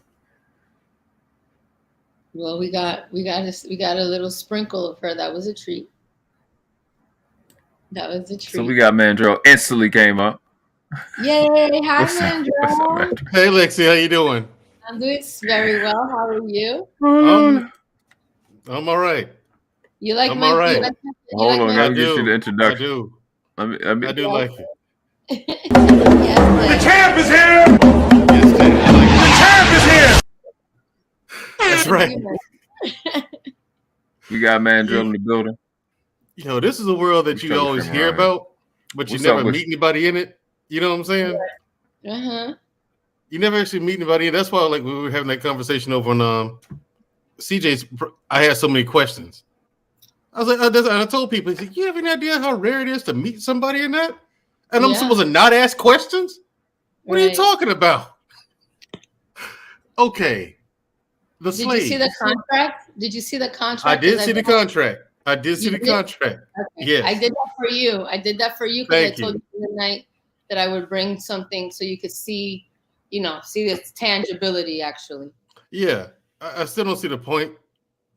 Maybe we can just agree to not do weird shit. Like, who wants to do something with animals? I mean, you know what I'm saying? I thought that would be a given, but right. I know, but it's part in this lifestyle. People do have extremes. And it's very important that you just set your hard limits. Extreme for me is a male being a submissive. That's extreme for me. Right. You know what I'm saying? Like this whole thing with the slaves. Tell me what the slaves. If the slave isn't getting laid, what's the fucking point? Why would you volunteer for that? Because they are not typically guys that would normally even get laid. This ain't making it better. Well, they Hey, bro, listen. I'm just saying. This isn't making it better. This isn't helping. They're just happy to be around the beautiful woman. Wow. It's like a celebrity, right? People who are celebrity, their staff, usually their assistants and their staff cater to them because they just want to be around that celebrity. That celebrity, they idolize that person, so they'll do whatever they need. They'll go get girls. They'll go get them Starbucks at 3 a.m. They'll, they'll do. So it's kind of like that. You're with somebody that's seeing you as a goddess, because, and so they're there to serve you just because they get to be in your presence. No,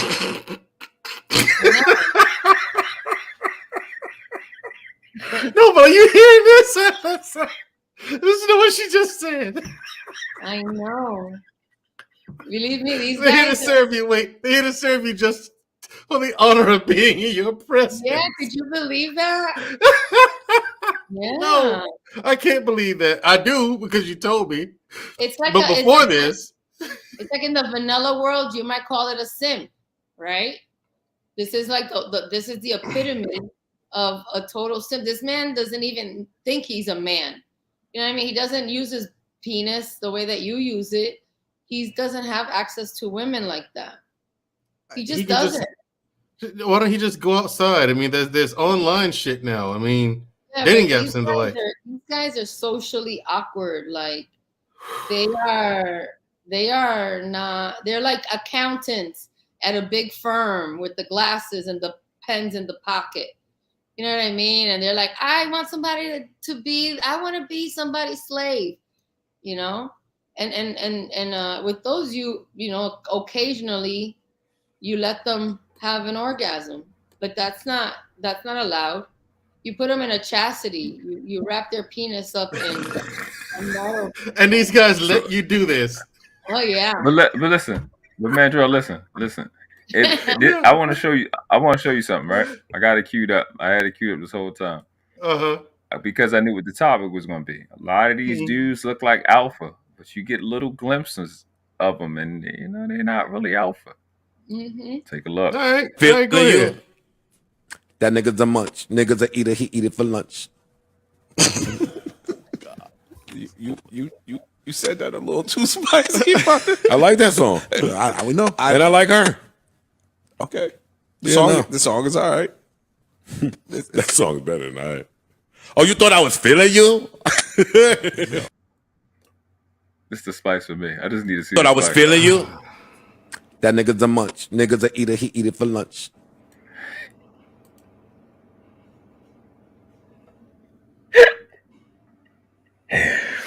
Man, Joe, be niggas that look like they men, but they don't. They listen. You seen the gender reveal I did. You seen the shit. I did see that. These niggas, man. It's shit, and the thing is, it's stuff I wouldn't even pay attention to until you actually said, "Hey, check this out," and I was like, "Oh man, wait." And there it is. You're right. You know what I mean? And like in real life, for me, like a guy who I see, like in my head, the way that I think, oh, he's a total slave is like when I see a guy in a picture kissing his wife's belly because she's pregnant. You know what I mean? That he's like kneeling beneath her. That looks so wimpy. You know what I mean? That looks so wimpy. Like really, like you're making a man do it. That's not masculine. You know what I mean? Like I see guys in the vanilla world who operate as if they were a slave to women, and then they like to act as if they're the dominant in their space. And it's like, dude, you're such a freaking wimp. Like it shows. Like just because you have money and you have access, you don't even know what to do with that. Like you're like kind of like the Facebook guy. He's just a total simp. He had to marry an Asian woman who's older than him. Like, first of all, Lexie, I love that you call the rest of those niggas vanilla. Okay. Second, I think that's hilarious. Second, bang. Your accent doing it to me. Just saying. Okay. Your accent doing it to me. Just saying. Your accent's crazy. The accent, isn't it? I be acting like I'm all right, but I'm really back here struggling. My accent? Yeah, your accent. You like fabulous. It? Yeah. Oh, yeah? Yeah. Yeah. It's what's not to like? What do you mean? It's amazing, actually. Yeah. Oh my God, Mandrell, you made my 4 cheeks blush. 1, 2, 3, 4. 3, 4. Yeah, exactly. Bang, bang, bang, bang. Hi, Mandrell. Hi, Mandrell. Hey. You're fun. You're a lot of fun. I'm just saying. The sexiness of the conversation. Oh, how is that, Brittany? Mandrell brings that energy. It's yeah. I'm being respectful because I know you're spoken for. But yeah, and believe me, I'm holding back of the shit I really want to say because of that. That's not what when she said. Yeah. No, but when she said making her 4 cheeks blush, I had something got locked and loaded right for that. I was like, oh. Can't say it. I had something for it too, man. I was like, oh, man. If it was a couple of months ago, you'd have been all on it. Oh, God, yes. If it was a couple of months ago, yes. But just to we got BTB in the building. What's up, bro? Mm-hmm. Go ahead, Lexie. I was gonna say, back in like those medieval times, a lot of queens and princesses had a slave who would sit in the corner, and in Games of Thrones, they kind of touched on this. And with squires and all that. Slave, come here and service my pussy. And he would just go lick her out, make her come, and then he'd go back to his corner or go do a chore. And she would utilize him like that, like an object. Like if it was a vibrator, back then they'd have a slave who would just service her pussy. And he doesn't get to come or nothing like that. Nothing. He doesn't. His body isn't functional. Shit. He all he does is. Damn. Listen, I'm trying to get y'all to not be surprised at who's submissive. Most men that have spent their life being monogamous, most men that was raised by their mother, are submissive. Most of them. It's a lot of males. Yeah. Only fucking dudes like myself who just ran around the planet doing what the fuck we want to do. We usually the ones that's not submissive. I'm like, I'm not doing that. I don't got to take you out to fuck you. I'll fuck you right now. And you get it too. And you get it too. Just like that. Especially if you direct like that. Yeah, you get it. Absolutely. If you go on if you're going to say, I'm going to be monogamous, and then you go on a guy's trip, and then you're like taking a walk, I don't know, by the pool, and you see a cute girl there, you got that swag, you got that energy, it's going to rise up. You're going to be like, yo, I feel like I'm unnatural to myself. It doesn't mean you want to bang her. Maybe you do, but you feel like you want to talk to her and be like, can I buy you a piña colada or something? And then you move different than your fellas, maybe. Like you're still monogamous, but the way that you do your dirt is a little bit different. It's not in front of your fellas. You move a little different. You connect with the girl. You tell her, look, this is my number, and I'll see you a little later. And nobody even knows you're doing this behind the scenes. You're just because I just don't believe a guy is not going to have sex if he can get away with it, even if he's monogamous. And he could live with that. He's okay. He's like, whatever. Now you go home and everything's fine. Are your girl's happy? She believes you're monogamous, and that's it. You don't have to feel guilty. You took care of yourself. You were nice to the girl. You met a nice girl. You used a condom. And you came back home the way you said you would, and everything is back to normal.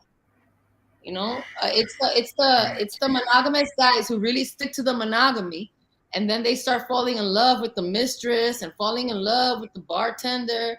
Every time a girl gives him a little attention or laughs at his joke, he's like, I think I have a connection with Tracy. Who the hell's Tracy? The bartender where we go for happy hour.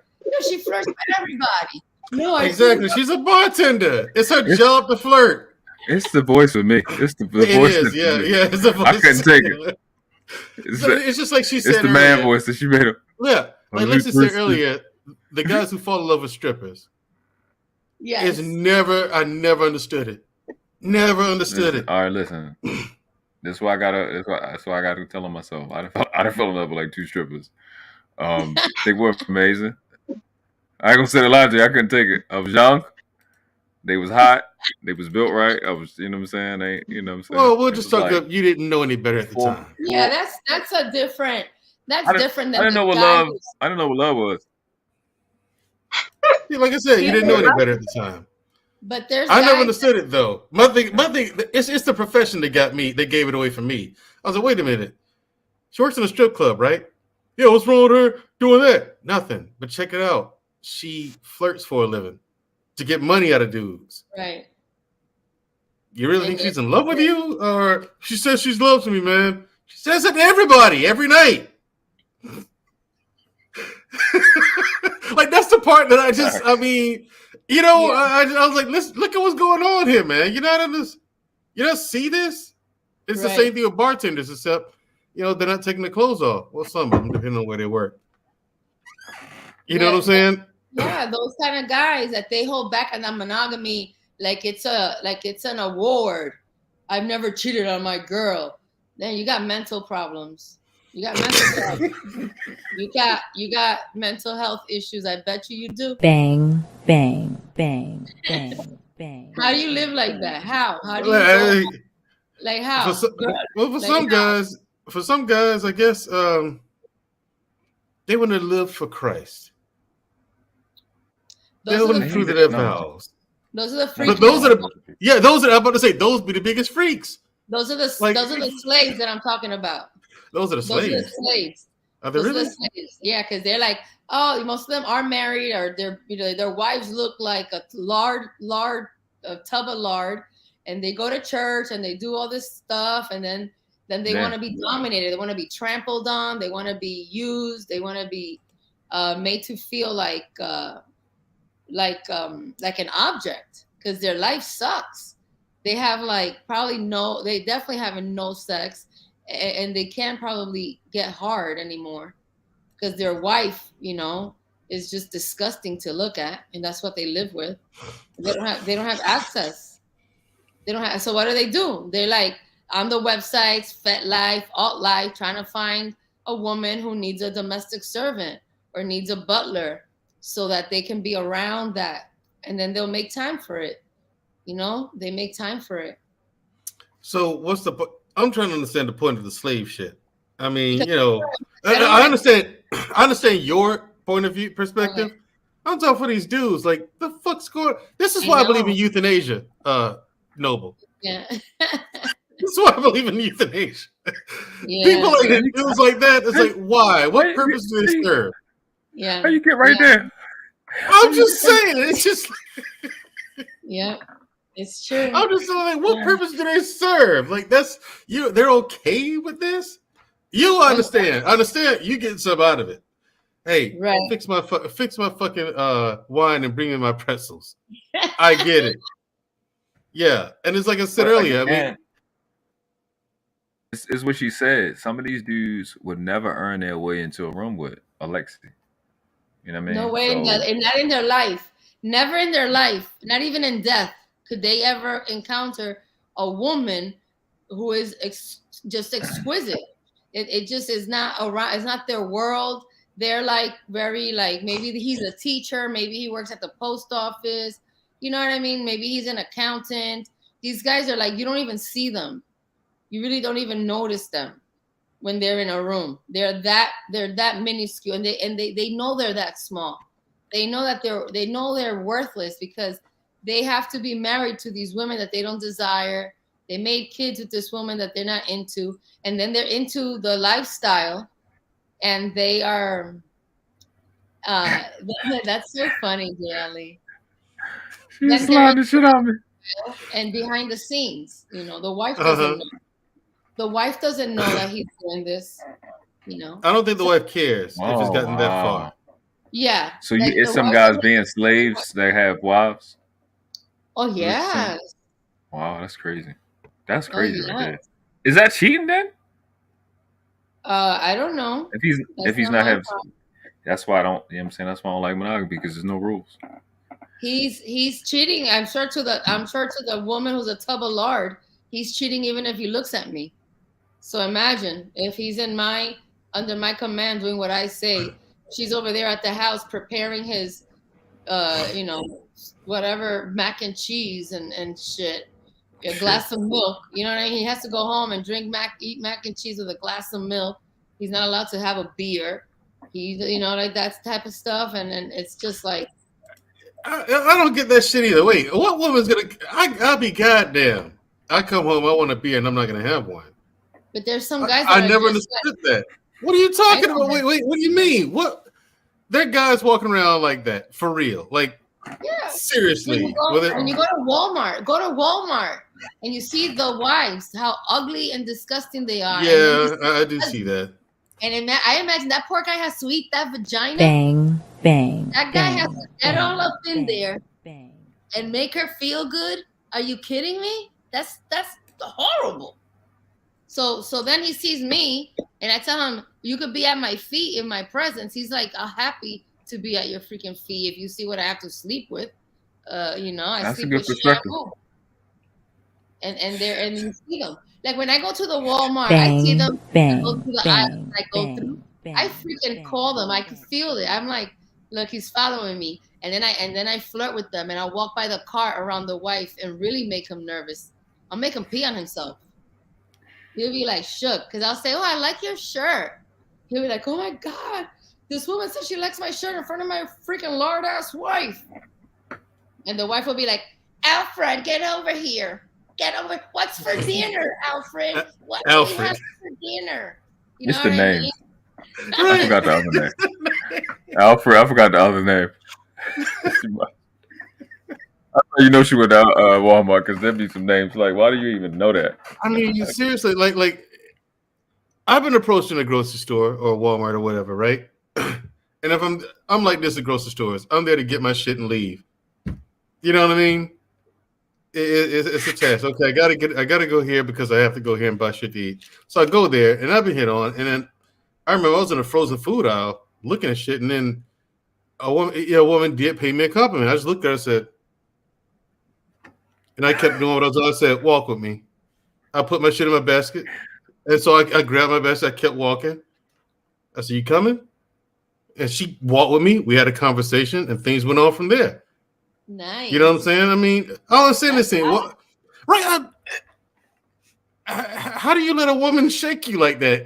I don't comprehend it. It doesn't compute. Oh, yeah. I don't get it. It's a game to me. Like when I go to a place, like if I go to Target and I see a fat chick or ugly chick trying to read me or look at me in some type of way, I'm like, oh, if she's with her man, I'm going to go up and down the aisle. I'm going to bend over. I'm going to freaking have a nip slip. I'm going to drive her the hell crazy. Because, yes, bitch, you need a waist trainer and you need that tea that you get on Instagram. You need that tea that you get on the Instagram, that Chinese tea. You need to. Yeah. And these women, I don't understand why they're mad. Like, I've told women to their face, why you mad? I've told cousins this. Why you mad? That skinny bitch. No, that's your fault. What do you mean? Right. Look at you. See, see, you too hard. You talk to us too rough. What do you mean? It's the truth. You sit there. You didn't work out. You sat there, ate whatever you wanted, and got fat. Now you're mad because that woman took care of herself. Right. And they'll be like, Marvin, I want to address two things. Go wait in the car, Marvin. Go wait. And I'm going to tell you something when I see you in the car, Marvin. And then I'm like, poor Marvin. I'll be like, Marvin, you're a cutie. Have a great day. And that guy is like, he don't give a shit what he has to deal with. Yeah, you brighten his day. You brighten his day, apparently. Then he just gonna be a slave. So the bell asks, who is collecting the 10,000K on a membership? If y'all remember, we showed the. You got it like right there. Yeah. So he asked that, and then we've had a few people ask about they not ask, but state that the slave master had sex with his slaves and stuff. So. Which one you want to deal with first? The contract deal, the contract deal, or the one? With the club, the 10 Gs. Yeah. That's the first level membership. The next level is 50,000, and then the one above that is $1 million a year. So for $10,000 a year, it's like if you were in a country club. You're able to be a part of the club. You get certain privileges, and then you get a certain price for events. Versus people who are not members, they can come to the events, but they have to be vetted and they need to be referred by 2 members. 2 members need to refer you for a party, and then also for for when you're seeking membership. You have to be vetted, and 2 members need to refer you then as well. If you have like, let's say you have the $50,000 membership, that probably comes with like beautiful bottles of wine or beautiful, liquor, beautiful setup, a beautiful table, or a beautiful area for you and your guests at the party. And then the $1 million mark, maybe they'll even fly you out, because the club that I'm a member at, they have parties all over the world. So $1 million membership might get you flown out on a private jet with other members at that level to the event. They only permit about, I think it's 10 to 15 $1 million members a year. There's a cap on that, on the $1 million memberships. So that's kind of how that works. I hope that makes a little. You can, I mean, if I don't know if Mandrell is familiar with the website, but I did share the website of the that I'm a membership of last time. It's still in one of these. You still have it? Yeah, I still got it. Here we go. Yep, got it.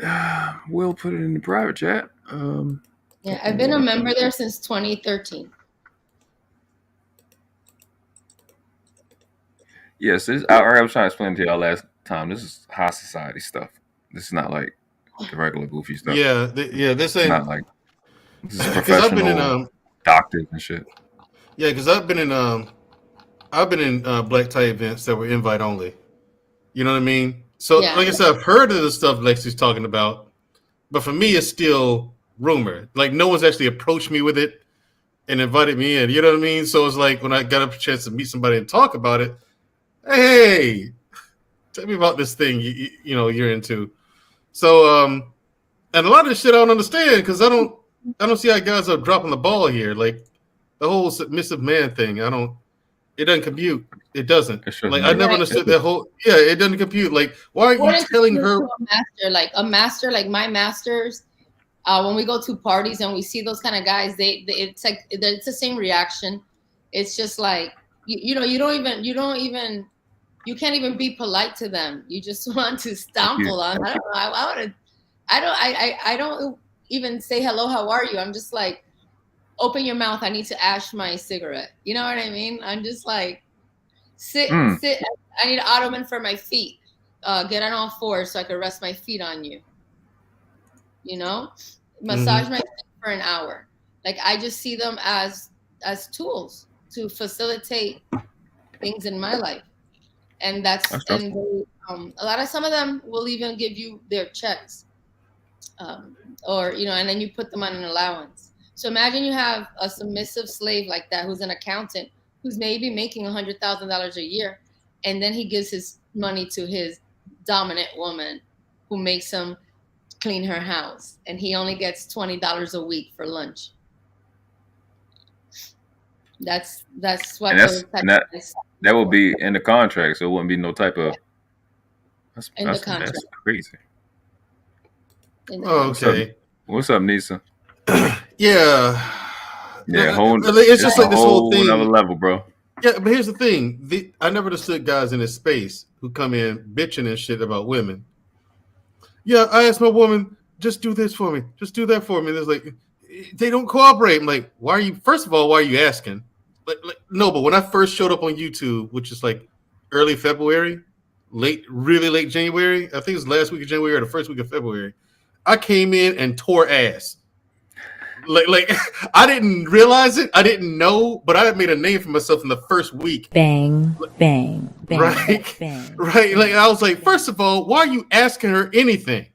Right. Why don't you just tell her what you want? And if she doesn't want to do that, move on to somebody else. Right. Well, I get it. You want that one, but she don't want you. She don't want to cooperate. She ain't with the program. Right. So move on to somebody else. Right. Tell her what to do. I never understood this whole, you should be, if I ask a woman for submission, why are you asking for submission? Yeah, because those are the kind of guys that act like they have access to women. So then they like to sound like they know how to deal with women. And then they talk like, that's how you deal with women. You really don't deal with many women. Oh no, exactly. I get laid often, bro. I know how to deal with women. And you're like, no, I don't think so, man. Because the way you move and describe that, Yeah. it doesn't look like you know what the hell you're doing. Because I don't have me when I meet my master doesn't have to tell me anything. Just like what you're saying. When I identify that I am interested in this man as a master, I don't need to be told much. I'm already like looking at him, reading him, taking him in. And I'll say something that I'll do in parties when I do see a man who is a master and he's available. I'll always make sure he has a drink. So when I see his drink is almost empty, I'll actually go up to him and say, "Excuse me, sir, would you mind if I freshen up your drink?" And then he'll be like, "Oh, okay, go ahead, little subby." And then I go and I'm like, "Oh, I better not freaking spill it. I better not fucking trip," because I'm excited. I'm nervous. I'm going into my giddiness. I'm like, "Oh my God, I hope he likes me. I hope he's like, I hope my heart limits don't freak him out." And then I come back with the drink and I'm like, "Here, sir." And then I sometimes if he's sitting, I'll kneel before him and I'll present him with a drink. And that's a very, very big sign of respect because he doesn't own me. And then I'll ask if I may kiss his hand and I'll reach for his hand, his left hand, because it's closest to his heart. And most masters might have a ring or something in that area, like a cool college ring or something. If they do have a ring, I'll kiss the ring. And then I'll get up and I respectfully remove myself. And then he's going to inquire about me. He's going to ask the owner of the party, who's that woman? And I want to meet her because I already know. I know what he wants. I'm on to him. You know what it is for me to meet you and I'm into you. And I ask if I could freshen up your drink. I go freshen up your drink. I now present it before your eyes, kneeling before you, not even looking at your eyes, just kneeling like this. And you lift my face because you love my face. And I ask him, "I kiss your ring. I kiss your ring." And then I get up and I take the tray and I say, "Thank you. Thank you, sir, for letting me serve you." And then I walk away. He's going to be like, he's a freaking unicorn. He's going to be like, I want her. I want her around me. I want to know, like, she's smart. She knows what she's doing. So. You hear this, Noble? This one's dangerous. Yes, I'm happy. I am too. This one's dangerous. Very dangerous. Yeah, I'm dangerous. I am dangerous. When it gets into my head, I'm like an assassin. I'm gonna execute. I'm gonna execute well, and I'm gonna bring the standard to the room. Because if there's another submissive who's been trying to get his attention, she now has to outdo what I just did. And the thing is, what makes what you did so appealing is that you weren't intrusive in the conversation I was having with whoever having in my conversation. You came up, "Hey, would you like another drink?" Yeah. You go get it, you bring it back, and you walk away. Now I get to come ask about you. Right. You weren't rude, didn't interrupt nothing. I can continue my conversation. And you know what I'm saying? And I make sure you barely see me for the rest of the night. I purposely make sure you barely see me for the rest of the night. So if you're hanging out in the living room, I go out to the pool. If I'm watching you go out to the pool, I go up to one of the rooms and watch a show. Somebody doing a show there. I purposely make sure that he doesn't see me often now at the party. So now he's like, "Where is that gem?" And he's looking to be lured back in. And then I'll make a little appearance and he'll be like, "Oh, there you are." And then there's other women because, when you see a master like that, other women are also presenting themselves in their version. And so, it might work for him if he wants something different. You know what I mean? If a submissive is like, "Sir, may I service you, in the back room and can you feed me?" And that's what he likes. That if he likes a one like me that has that little shyness and that little girl inside, he's going to be like, "Yeah, these are submissives that are fun that I can use. But that's the one I want to keep. That's the one I want around me. I want to own." Here's the thing. You made him hunt for it. Yeah. Yeah, there you go. True. Seriously, we want to hunt. Like you said, you went from room to room to room. You evaded him for a while. You made sure he saw you, but you weren't in exactly the same space as him. So he had to come and follow you around. He had to follow your scent until he found you. There you go. In sales, we call that entice and withdraw. Yeah. But we got a cash app from XL Pro. Yeah. All right, Lexie, I see you, Lexie. And I said, dangerous. When we get cash apps, super chats in the future, this is what we play. Bar $20 to the mall. So I appreciate you, XO Pro. What's the other thing I was going to say? I made this in another language, man. Another language? Oh, you want to hear? You want to hear this English? What? Bar $20 to the mall. Because I know the scene it's in Rise of the Planet of the Apes, man. He said Caesar is home. That's what he said. But right. They're crazy, right? I want to answer KDH. Those aren't mind games. Those are mind games. That's how you catch a man. First of all, she's gorgeous. I mean, here's the thing. Like us three up here, right? Us three up here have an exceptional level of training, right? It's not the average. We've all had to pay a price or both to get the training we got. And I think people don't understand that. People don't understand that you have to, like, the differences that we want. There's a level of training and skill building on the other side of that. Lexie just being like she is not enough. She needed somebody to train her. She said, I had 3 masters. I've had 2 mentors. You know what I'm saying? That gave me a lot of shit to read. I turned my TV off. I stopped watching TV because my mentor told me. So I've been reading and studying since I was 20. I haven't watched TV since I was like maybe 21, 22. I've trained a lot. I've been in a lot of rooms I wasn't supposed to be in. You know what I'm saying? Mm-hmm. Even before then, first 20 years, I was around a lot of violent people that showed me how to do stuff I wasn't supposed to know. You know what I'm saying? So the way we think about stuff and the way we hear things, it's easier for me to accept y'all world, whatever you got, Mandro, because I understand that the world that I've shown is just not real. So when it comes to it's just people, it just exists because people don't know nothing and people don't want to know nothing. And it's like they think one thing. That's why it's easy for me to come and say etymology, parsing, syntax, etymology. I'm sorry, epigenetics, this, that, the third. If I can talk about all that because that's the real world. And their world is like, so if I hear submissive males, I'm like, I see them every day. They get submissive all the time. Yeah, man, I can't. No, I can't come in. My girl. Your girl? You mean your mother? No, not your mother. Your girl that you having sex with that you paid the bills for. Oh, she told you gotta call. Okay, you nigga, you gotta get the fuck out of here. You don't know about you think you talking to. You can't hang with me. So it just doesn't surprise me. And none of this stuff really surprises me. I just be like, yeah, I get it. You know what I'm saying? It's a different level of training. It's a different lifestyle that we have. Like even Savannah, she's not regular. Like she's around a different level of training. Yeah, it's like the guys that I tend to be drawn to, they like their space. They don't like it's like some guys just find it annoying when a girl is in front of them all the time, blowing up their phone all the time. She needs all this sense of security and all this validation, like constantly.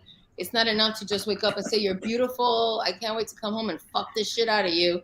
She now needs you to text her all day. It's like, yo, he just told you he's going to fuck the shit out of you and you look beautiful. So now just like spend the day being happy, check in on him at the times you're supposed to, and make a beautiful dinner and don't be like a regular basic girl all up in his face. Show him that you understand what he thinks and give him that room. So for me, when I identify a man in the room that I like, I know other women are also seeing him, but these other women are in his face. And I'm like, I make my presence known and then I remove myself. I remain like a lure. So he has to find me. And the other women are like chasing him, and I'm the one living in his mind. And believe me, inside me, I'm a woman too. I want to be there too and be in front of his face and be like, like give me that attention, but I have to play it smart. I have to play the long game because a lot of men in this space have a lot of intellect. They're very intelligent, they're very worldly. They've been through stuff. They've seen stuff. They understand humanity. They are able to take upon the responsibility of an entire female. And really like provide her with everything she could ever ask for. So some women don't know how to read that because they think that they qualify for that man. And they don't realize that man is really out of their league. They don't know that they have to do push-ups and pull-ups every day. They don't know about that. Thank you. No? The part you just said before, they don't realize that man is out of their league. You know that I met women who have the nerve to think that they were too good for me. I was like, and then when I say something like, bitch, please. You know what I mean? And who do you call a bitch? They think I'm just the average guy calling them a bitch. I'm like, nah, I really mean that. Bitch, please, who the fuck are you? Right. You're no one. And then I talked to him. Right. You talk to me. My mom even told me, you talk to people so rough. What do you mean? And I told her one day, I said, Mom, these people are ants underneath my boot. Right. I don't even bother squashing them. So what happens with like? I told my mother that now, Noble, and she's just like, "What happened to you?" What do you mean? See, like for example, I grew up. Mandra, let's say that I go to a party and my master's there, and you go to a party with your sub. You and my master would talk. You would exchange business cards, and you guys would probably have things in common. And maybe you could do business together. And then let's say my master will come up to me and say, we're having Mandrell and his lady over for dinner next week. And then, because that's what you do. You're building your community. So in the vanilla world, you all can hang out, go on vacation together, play the role with vanilla people. And then, as a group of 6 or 8 or 6 or 8 couples or something, you make decisions. If some people swing, some people don't, but you're at least hanging out with the people who speak the same language, even if you're not swapping couples or doing BDSM stuff. When you're vanilla, you just like to be able to, hang out with those people and not deal with the ants that all these masters, that they step on, because that's how masters are. Masters are no motherfuckers to play with, dude. Like my last one, he was a made man. He's a wise guy. This guy flips tables in restaurants and shit. This guy is freaking crazy style. He is not one to be told what the hell to do. Don't look at my girl. Look that way. Who the hell are you to look at my girl? You're just a waiter. Like that. Like he is, everybody, when he walks into the room, everybody knows their place. Because he just has that presence and he has that reputation and he lives up to it. It's not a game. It's not a joke. Like when I met him, he went to my mother's house. He went to my mother's house and was sitting in my mother's living room. Like, I like your daughter. Your daughter's going to be okay with me. When I call her at 1 a.m, she's going to be with me. Okay? Like even now for Thanksgiving, he's going to bring my brother's house and my mother's house a tray of ziti and mozzarella and tomatoes. He already told me, I'm going to bring your family for Thanksgiving. Let them know I'm coming by. And then he's like, when are you going to be done with whatever you're doing in Scottsdale? You know what I mean? And I'm like, I'm not going to get back with you. I've been released. We agree upon that. But that doesn't mean crap to him. The moment I step back in Jersey and I go to the restaurants that we all frequent and he sees me and people see me, nobody's going to come up to me. No one in the world that we were playing in, vanilla or lifestyle, will ever approach me. Because one guy did, and he went to the restaurant and kicked that guy's ass in the back. He did. And I was like, what the hell? Shout out to Jersey. And I was like, hold on. Speaking of this is what happens with guys who try to flirt with my girl. And he put it on this guy, Pat. He goes, that's what happens. And the guy was, I'm sorry. I was like, oh my God. He didn't fight back? Huh? He didn't fight back, no, The guy ended up the guy had to pay extra money every week. You gotta be kidding. It's the mob, Mandra. I don't care who it is. I get what you're saying. But I was feeling you. I get what you're saying, Noble. But at the same time, bruv.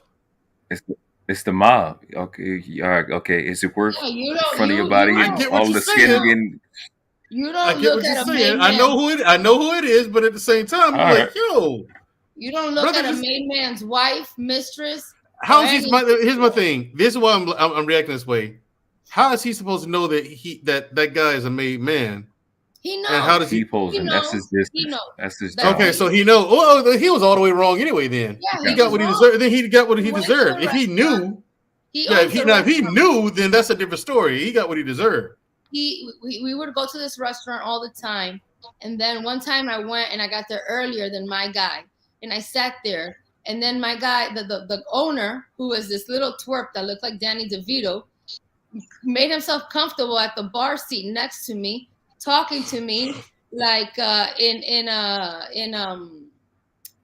relaxed fashion, like at ease. He was too at ease. And my dude walked in there and said to me, let's go to the back, and did that. And he did a video. He said, this is what happens to men. And he sent it to me. He goes, remember that next time anybody tries to talk to you. And I was like, oh my freaking Lord. Yep. And then the guy had to pay him money, extra money. The guy was already paying him every week. The guy had to pay him extra money. And he told him, you better pay me money, I'll set your place on fire. Okay. Oh, shit. Well, here's, like I said, if he knew, then that's a different story. I get it. Yeah, he asked for that shit. Because he knew better. Well, we got a cash app from Brittany B. Brittany. I think it's 25. Yeah. She definitely supported the channel. And the new norm is when we get a cash app, it allows me to play my video that I love so much. Brittany, thank you so much. We bought $20 to the mall.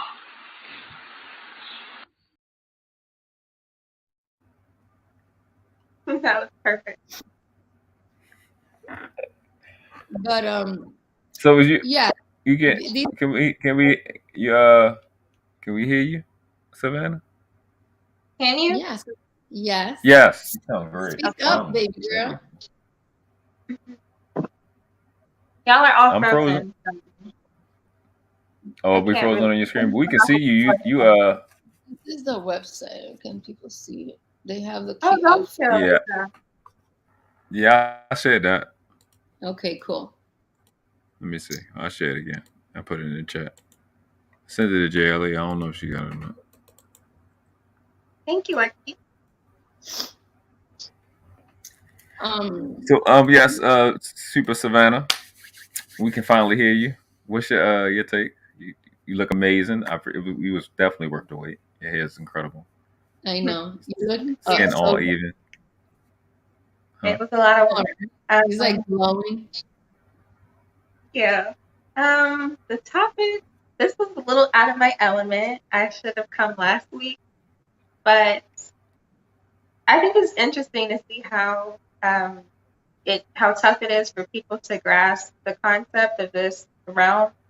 I haven't been trained in any of this, but I would say my dad has been my only mentor, so I do understand the psychology behind it, but it's just interesting to see most people's reactions to the contract and things like that. But it's a very serious thing, and it's not pimping for goodness sake. Bill. It's very serious because you are doing things with a person at your leisure, and you're responsible for a whole human being like a child. You have that responsibility. So yeah, that's why a lot of men wouldn't even qualify as a master in BDSM, let alone in vanilla life. They think they are. You know what I mean? And it's like, dude, you can't even buy me a slice of pizza, dude. You're telling me let me borrow $2.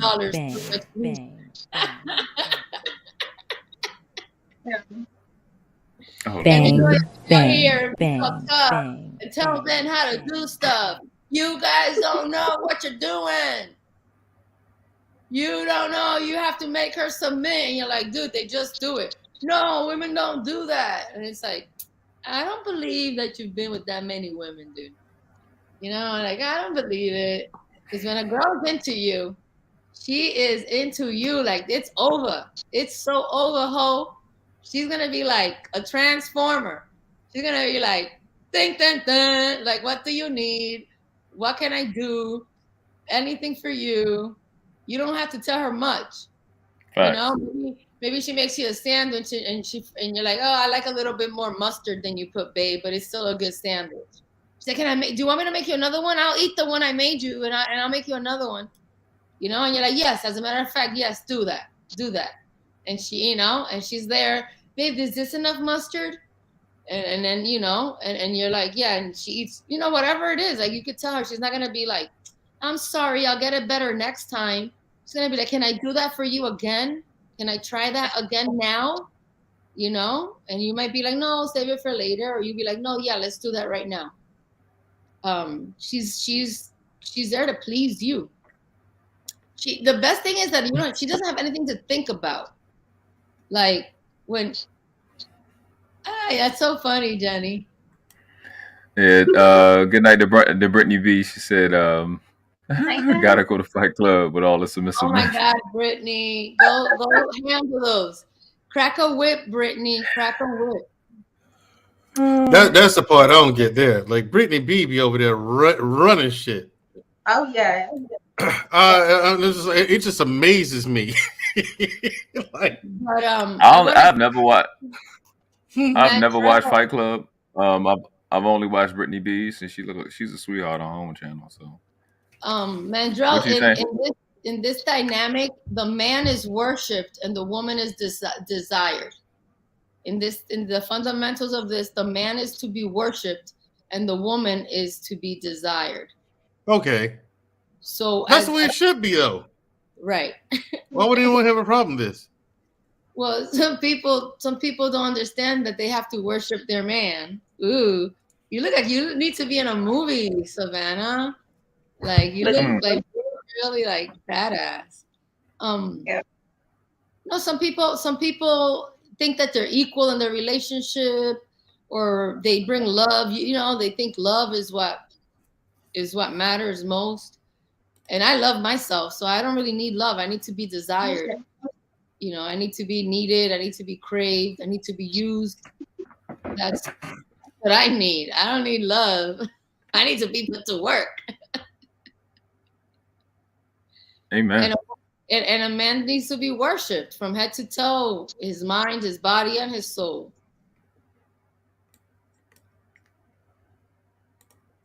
Miguel. Thank you, Brittany. Yeah. Look at him. Look at him. Look at Zone. Zone is having a ball. Oh, he's Jersey. Lexie's titty is a titty. He oh Lord have mercy. There we go. Yep. This is I'm a whole lot of fun. Y'all ever seen like children hanging on the top bunk on a what's the bunk bed? That's what Lexie look like. That's what she look like right now. It's like they just swinging their feet off. Sorry. You look great. Thank you. Like we look like bums. Better y'all too. What y'all talk. Yeah, we do. Yeah, but you guys are the frame and we're the picture, so it's okay. See, this is what I'm talking about. Ladies, this is what y'all got to compete with. And you're no match at all. See you, Brittany. Yeah. It's very serious. It's very serious because the competition is fierce. Competition is fierce. Like, is it? I don't see much competition for you. No, I'm saying for the women who don't adhere. For the women who don't adhere, there's women like me and Savannah. Oh, then there's no competition. Again, it's easy for y'all. It's easy for you. What? Water. Yeah. Yeah. Jenny said, Savannah is so freaking gorgeous. She said, payback from you making me blush on Bernard when Jenny had cammed up on Brother Bernard's. To my knowledge, that's the only time she intentionally cammed up on Brother Bernard. Yep, so that is. Bernard. That is. Jenny is gorgeous. She has that natural beauty. Oh my God, world class! You're so cute. But Gracias. De nada, papito lindo. No, but Mandrell, this is the fundamentals of the way that I live and the dynamics of the relationships that I've had has been under this. I can't be with somebody who isn't going to be understanding of this lifestyle. So now that I've been in Arizona for 1.5 years, now I found the space where they have those kind of parties, and I'm going to start attending them. And it's like a debutante. And I'm going to debut myself and introduce myself to the available masters and see if I find the suitable and compatible one to provide me with his leadership and just make me even more of a masterpiece. So you get to choose a master, right? I present myself to him, and a master could present himself to me too and ask if he could court me, or if I would sit with him for a glass of champagne. And then I would say yes, and he would just ask me some questions just to see maybe my experience, what I'm comfortable with, and in that dynamic, a lot of subs they just like to talk. I don't do that. I ask for permission to speak, and then they'll say you have permission, or they'll say to me, yes, please, you could speak freely, and you could be at ease. You could be at ease, like that term, at ease. Mm-hmm. You could be at ease, and you could speak freely. And then I could be like, oh my God, I'm so nervous. Thank you for, letting me be here, sit with you. And they're like, oh, you're fine. You're so cute. And, and you're able to be a little bit more of yourself because he wants to see that. But I asked for that permission. If not, he might say no, because he likes the control that I'm giving him. He'll say no, continue to ask for permission, little subby. And I'll be like, yes, sir. Thank you, sir. And that's it. Then I'll be like, permission to speak, sir? And then he'll say, yes, go ahead. And I'll say, where do you live, sir? And then he's like, I live in XYZ. And then I'll say, okay. And he would be like, is that far for you? And I might say, no, that's close. And then, and it's just like that. It's just like you're constantly, and then for me, like I'm really not comfortable sitting on the same level in a conversation like that.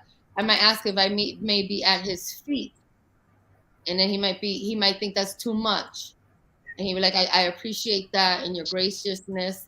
I could tell what type of submissive you are, but here I don't need you to do that. And I'll be like, okay, but he knows that I'm letting him know that I've already have experience, and because then until he courts me, that where he takes me out on a date or whatever, then we'll deep dive into conversations. So he can see if I'm the one for him. And so if I identify someone, I have to be very subtle and respectful, and just touch him once kind of thing with, bringing the drink, and then wait till he requests or summons me. So let's say he goes and tells the host of the party, later on, I want this room over here set up for that submissive and I want you to bring in there a bottle of champagne and maybe some snacks or strawberries, I don't know, or something. And then I'll be there at the party doing my thing, avoiding him. And then I'll be summoned. Someone will come up to me and say, you've been summoned by Master So-and-so. He's waiting for you in that room. And I walk into that room. He's sitting in the chair. He's like, he wants a little bit of one-on-one time with me because he saw how I move in the room and how I approached him. And he'll give me the opportunity if he likes my style and my presence. And then that's where I kind of sell myself. That's kind of, if I really like him, I like what he's saying, that I'm selling myself a little bit. Let him know I'm very obedient, I'm very loyal, I'm trained. If you need to call my previous owners, you can, and he could see the urgency and the eagerness for me because, and I know you've heard this from me before, because I'm lost. Until I have my master, I am lost. So I'm trying to gain that sense of direction and purpose. So I'm eager, this is an important thing for me. This brings a lot of value into my life and it makes me a better human being. It just makes me a better person. Because I walk with confidence, Mandro, I walk with no doubt. There's a contract, there's an agreement. I don't have to wonder about anything. So. Yeah, I'm listening. I'm just taking all this shit in. Do I have permission to fight Zone? Oh yeah, go. I love that you asked her permission. Let her know, Noble. Bruh. I made time about a couple times. And it's like I said, Noble, most men would not know what to do with Lexie. If you gave them a woman who would do whatever they told them to do, Even I'm shocked at how few guys know what to do with that. Them niggas will run into a corner. Right. They run into a corner, jerk off. Why? She'll do what you want. She'll do whatever you tell her to do. Why are you jerking off? Run to the kitchen, grab a handful of cereal, eat it, go in the corner and beat off, and then nut on the wall. That's what niggas to do. Boy, man. I don't want to say shit because I told them niggas before, I don't want to help y'all niggas. I really don't not that way.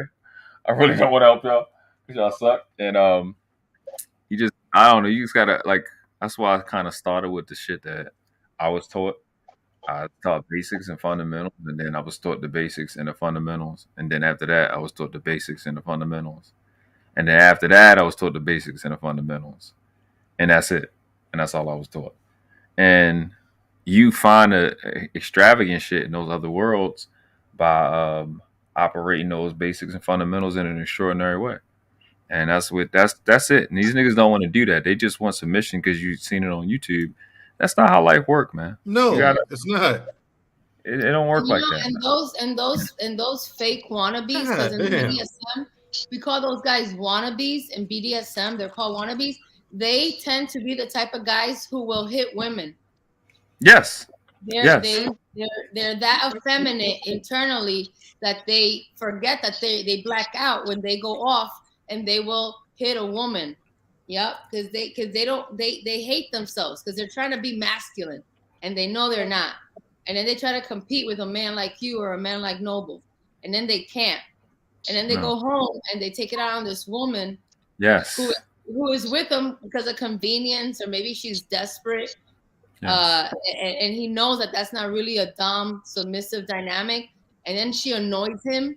And then one day he hits her, or he freaking, that side, that rage of him not loving himself. You're so funny. You're hilarious. That's $10,000 a year. I thought it was just an entry fee. That's a year. A year, yeah. Here's the thing. Here's the thing. It says here on the website per annum, right? Mm-hmm. You have any idea how many times I've used that word since being on YouTube and no one knew what the fuck that meant? People didn't know what the fuck I was talking about. I was like, X amount of dollars per annum. Then one day somebody finally asked me, what do you mean by that? Mean by what? Per year. Annum? I said annum. Per annum. ANNUM. They're like, what do you mean? What does that mean? It said per year. How do you not know what that is? You know what I'm saying? What up, Tommy B? Get that fucking grill out your mouth. Come on, bro. We give you the proper introduction. No, here's my question, Lexie. Let's say you're in the club. The champ is here. That's right. The champ is here. That's right. The champ is here. We got Oakland in the. I am here. Hey, man, Drill. What's up? Ever since I found out Dahmer was an Army guy, y'all can't speak to me no more, man. Hey, man, fuck that. Speak on my goddamn TV no more. He got booted out, man. Hey, y'all let him in, though. No, he wasn't no real Army dude, man. He wasn't good enough for the Navy. I know that much. Yes, he was. They'd have been a smorgasbord for him. He liked butt sex in it too much. See, he was trying to hide his gayness, so he joined the Army so he wouldn't get found out. He'd joined the Navy, with all that boy pussy I got up in there. He'd have been found out. Didn't he rape one of y'all? Oh, my bad. Rape one of y'all boys? No, that never happened. No, he didn't. I'm trying to switch up the story. He drugged the guy. See, the guy never knew what was happening. That was the worst thing I could have seen, man. I know, right? He's like, I'm fucking man drilling him up. Who else in the Army? I know, right? It's a few. So I was like, oh, he was an Army dude? I said, oh, he an Army cat? Oh. He got booted. We kicked him out. We got rid of him. Damn. He couldn't stay. Lexie, I ain't know this shit got this real. Oh, my God. Listen. This BDSM shit, I'm going to have to look into this, man. Real talk. I'll be like, yo. Real talk. What world do I be living in, bro? Noble, I ain't even fucking around, bro. Noble, I'm not fucking around, Noble. I'm trying to find out that website to get me a slave. I'm trying to see what that be like. It's in the back chat. Nah, I don't see it. Hey, put that again. I ain't seen it. You know what I mean? I put it. It's in the back chat. Y'all think I'm lying, nigga? Guys like FetLife, ALT, alt life. You could call her. Hey, nah, real talk. Hey, where I find the sugar mamas at though? I ain't even lying to you. On my mama, I'm not playing. Where that site at? Straight up. The same space. The same space? I swear. Yeah. Damn, But Savannah, if you have out. Oh, damn, yeah, Savannah wasn't playing. Sheesh. She fast. Erotic slavehood, man. Brittany Reed said, let her hold 10K. Ooh, man, Joe, you got it like that. Shit. When Andrew got that go out, man. He said he looking into this. I'm sorry, Savannah. Go ahead. My bad. Lexie, what's the difference between a sugar mama and just a woman who's in, I guess who's into reverse Femdom? Is that what you call it? Well, I mean, like the thing with a sugar mama, like let's say Tommy had a sugar mama, he would probably control a lot of that dynamic because she is crazy about him. And the money isn't a problem because she has it. And if she's really like about Tommy and his energy, she's never going to throw that in his face. That's not even, you know what I mean? Like she's not out there to embarrass him. She's there to help him and expose him to things because, you know, if, a lot of times when a sugar mama has a young, handsome man, she knows that eventually she's going to have to let him go. He's going to want to maybe get married, maybe have children. So she just wants to help him in the femme dominant space too. A woman who's a dom who is a sugar mama, she will make sure that boy becomes everything he's supposed to be. If he says to her when they meet and he says to her, "I want to be a corporate lawyer," he's gonna make sure he becomes a corporate lawyer. Lexie, point me in the direction, please. Yeah, because it's a reflection of her. You're gonna take my money. I'm taking her money. Goddamn. That happens, and they build the guy up like somebody who was like that was Brad Pitt. Oh, yeah, I think I heard about that. I know about that. Yeah, okay. The Brad Pitt used to work in this chicken shop in the valley, in Cali, Tommy.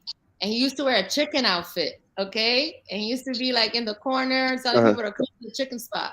And it's a place in the valley that people from LA go to. And she went there that day for something. And she saw him. He's so handsome. He was so young. And she took him on as her little sugar boy. And she's the one who made him famous. And what happens is that when he got with Jennifer Aniston wanted him to end that with her. And that wasn't the agreement. So when he was with Angela Jolie was about that life. So I can tell. She was like, I understand if you got to go have sex with this 60, 70-year-old lady who put you on, that's your sugar mama, that, you know, and he spends time with her and then he has his wife.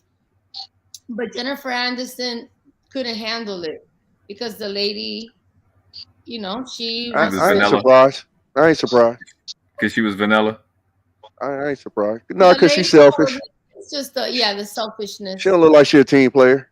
Right. Jennifer Aniston is, you know, she's Hollywood royalty. Her dad is a big actor in soap operas. Yeah. My question about that is, like, when it comes to sugar mamas and that, how long is this last? Is it the understanding that it's temporary, or does it go on long years, fool? Forever? Yeah, it could last. Because I mean, forever. Here's the thing, like. 70 years old. I mean, sticking my meat in a 70-year-old woman. But look, now let's say this. Now Brad Pitt is an accomplished actor, right? He's let's say 30 and she's 50. Now she gives him access to different things, to people. It's not all like before when he was working at the chicken shop. Yes, she had to give him money, get him a car, get him a nice place to live, probably get him new clothes, give him all the props so he can move in Hollywood accordingly.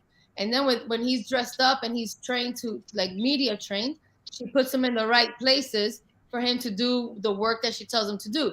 When you go to this party, you're going to talk to this person, and this person.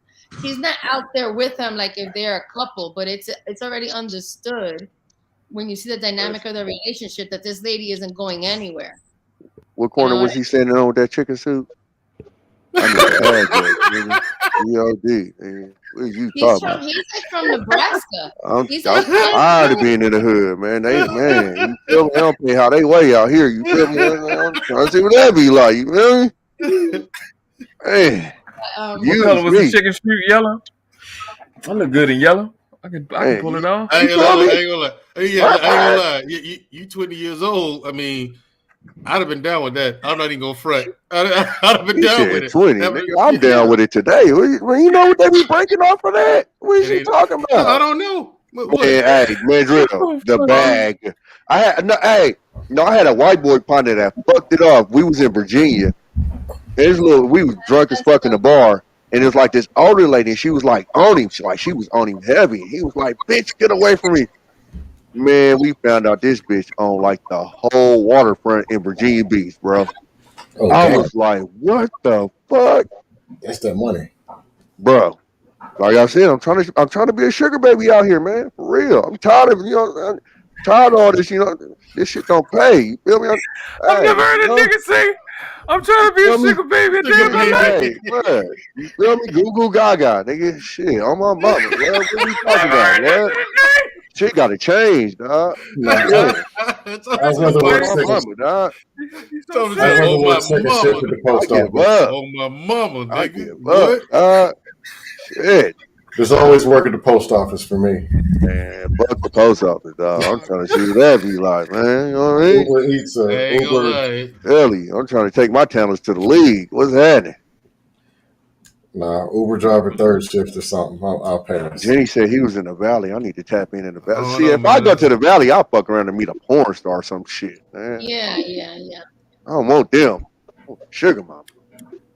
I want that 59-year-old, like, hey, girl. You can definitely pull it off. You know what I'm saying? Talk a couple of these blue chews and change your life right quick, girl. Shit. Hey, yo. My mama. Real. If you watch it, please. I want a sugar mama and I want sex. Hold on a second. The VA give you Viagra's for free, man. 100 millies. Man, Drill, who the fuck said I was paying? Come on, man. It's free. I'm just saying. It's free. Drill, you know where I'm from? I know how to get them. Yeah, I know where you're from. I know how to get them. VA giving us just for free, man. I know how to get them blue things. Is intermittent fasting. Nah, I fuck with intermittent fasting for real. I dropped hella weight doing that shit. Like 35 pounds in 3 months. For real.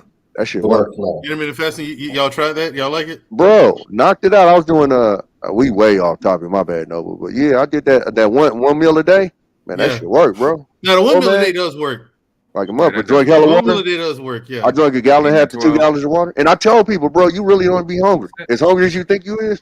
You're not. A lot of times you're thirsty. So you drink a tall glass of water, you fine. Bro, I used to drink 2 gallons of water a day. I'd be fine. I eat my 1 meal, 2 gallons of water a day. I was dropping.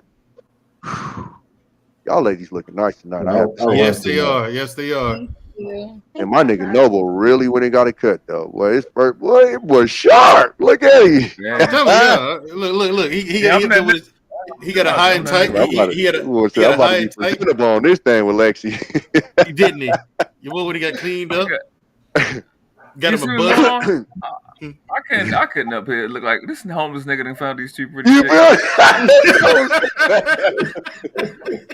Hey, Patty, like, you know what I can do it? No, you can't. Nah, nigga, nah. This is different.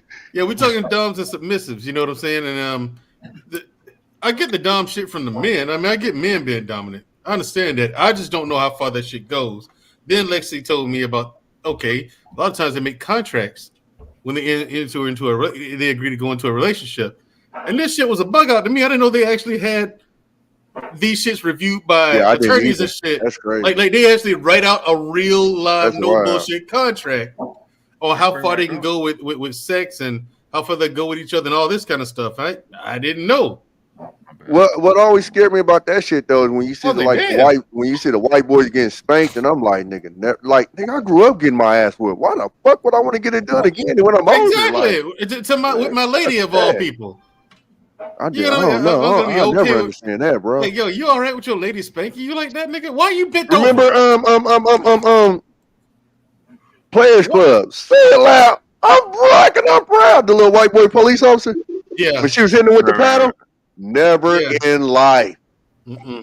How the fuck do you like? How does that turn you on, bro? She beating your ass. Pause, but that nigga cheeks was red as fuck. No. I can't watch that. The Bell 5000 said. Like I said, Lexie, I had a comeback for you earlier. Just the Bell 5000 said, Lexie, what do you do as a slave that you don't like? It's good and bad and everything. I'm not a slave. I am a submissive, and I'm a little. That's the type of submissive I am. So I'm not a slave. I don't have to grovel on the ground. I don't have to eat my food from a doggy bowl. I get to eat food whenever I want or ask for permission. A slave only gets a bottle of water. They could eat food from the garbage, or they'll eat the food that I leave on the plate. Bang, left over. bang, bang. Bro, people are weird. What the fuck? Where you been, Tommy? Did I click the right link? What the hell am I here? I was listening to it. I'm just like, bro, people are weird. In BDSM, the word and using the term slave is different than submissive. When you're at a party and a master says, "This is my submissive," everybody understands that I might have certain rights, or I could move a certain way. But when he says she's a slave, when she's a slave, she's a slave. She's not. She's a lot of times these guys, especially like Asian guys, they get slaves from Slovenia. They get these beautiful tall blondes to be their slaves. A lot in Tokyo, I saw that. A lot of those Japanese wealthy guys and Chinese wealthy men, they like really tall blondes to be their slaves. So they'll get beautiful women from Slovenia and Czechoslovakia. I was gonna say, Noble, ain't that where you said the word came from? From Slavic? Absolutely. Yeah. Yep. Okay. I'll be listening. I'll be listening. Slavic is from Yugoslavia. That's where it comes from. Am I right, Noble? Those countries, a lot of those beautiful women that they have. I mean, they're beautiful. They're tall. They have beautiful hair. They look to me like art in motion. You'll be surprised. They're total slaves. They're not submissives like me. So the guy, maybe he does a lot with her, a lot of things that I can never do. But he won't smash. I think, but he won't smash. No, and that dynamic is a little different because he might have her as a slave, but he might have a slave who's like the dirty cum bucket slave. Oh, okay, got you. But the one that he introduced as a slave, she's definitely like takes it to the edge. But he's going to have sex with her. He's gonna have sex with her. Okay. Holes belong to him. All of them, even her nostrils and her ears. He's gonna put stuff anywhere he wants. Where with me, I can't do that. I cannot be a slave like that. I have to be a submissive. I need to be able to have my hard limits in the contract. So he says, but whatever you call yourself, what don't you like about this lifestyle?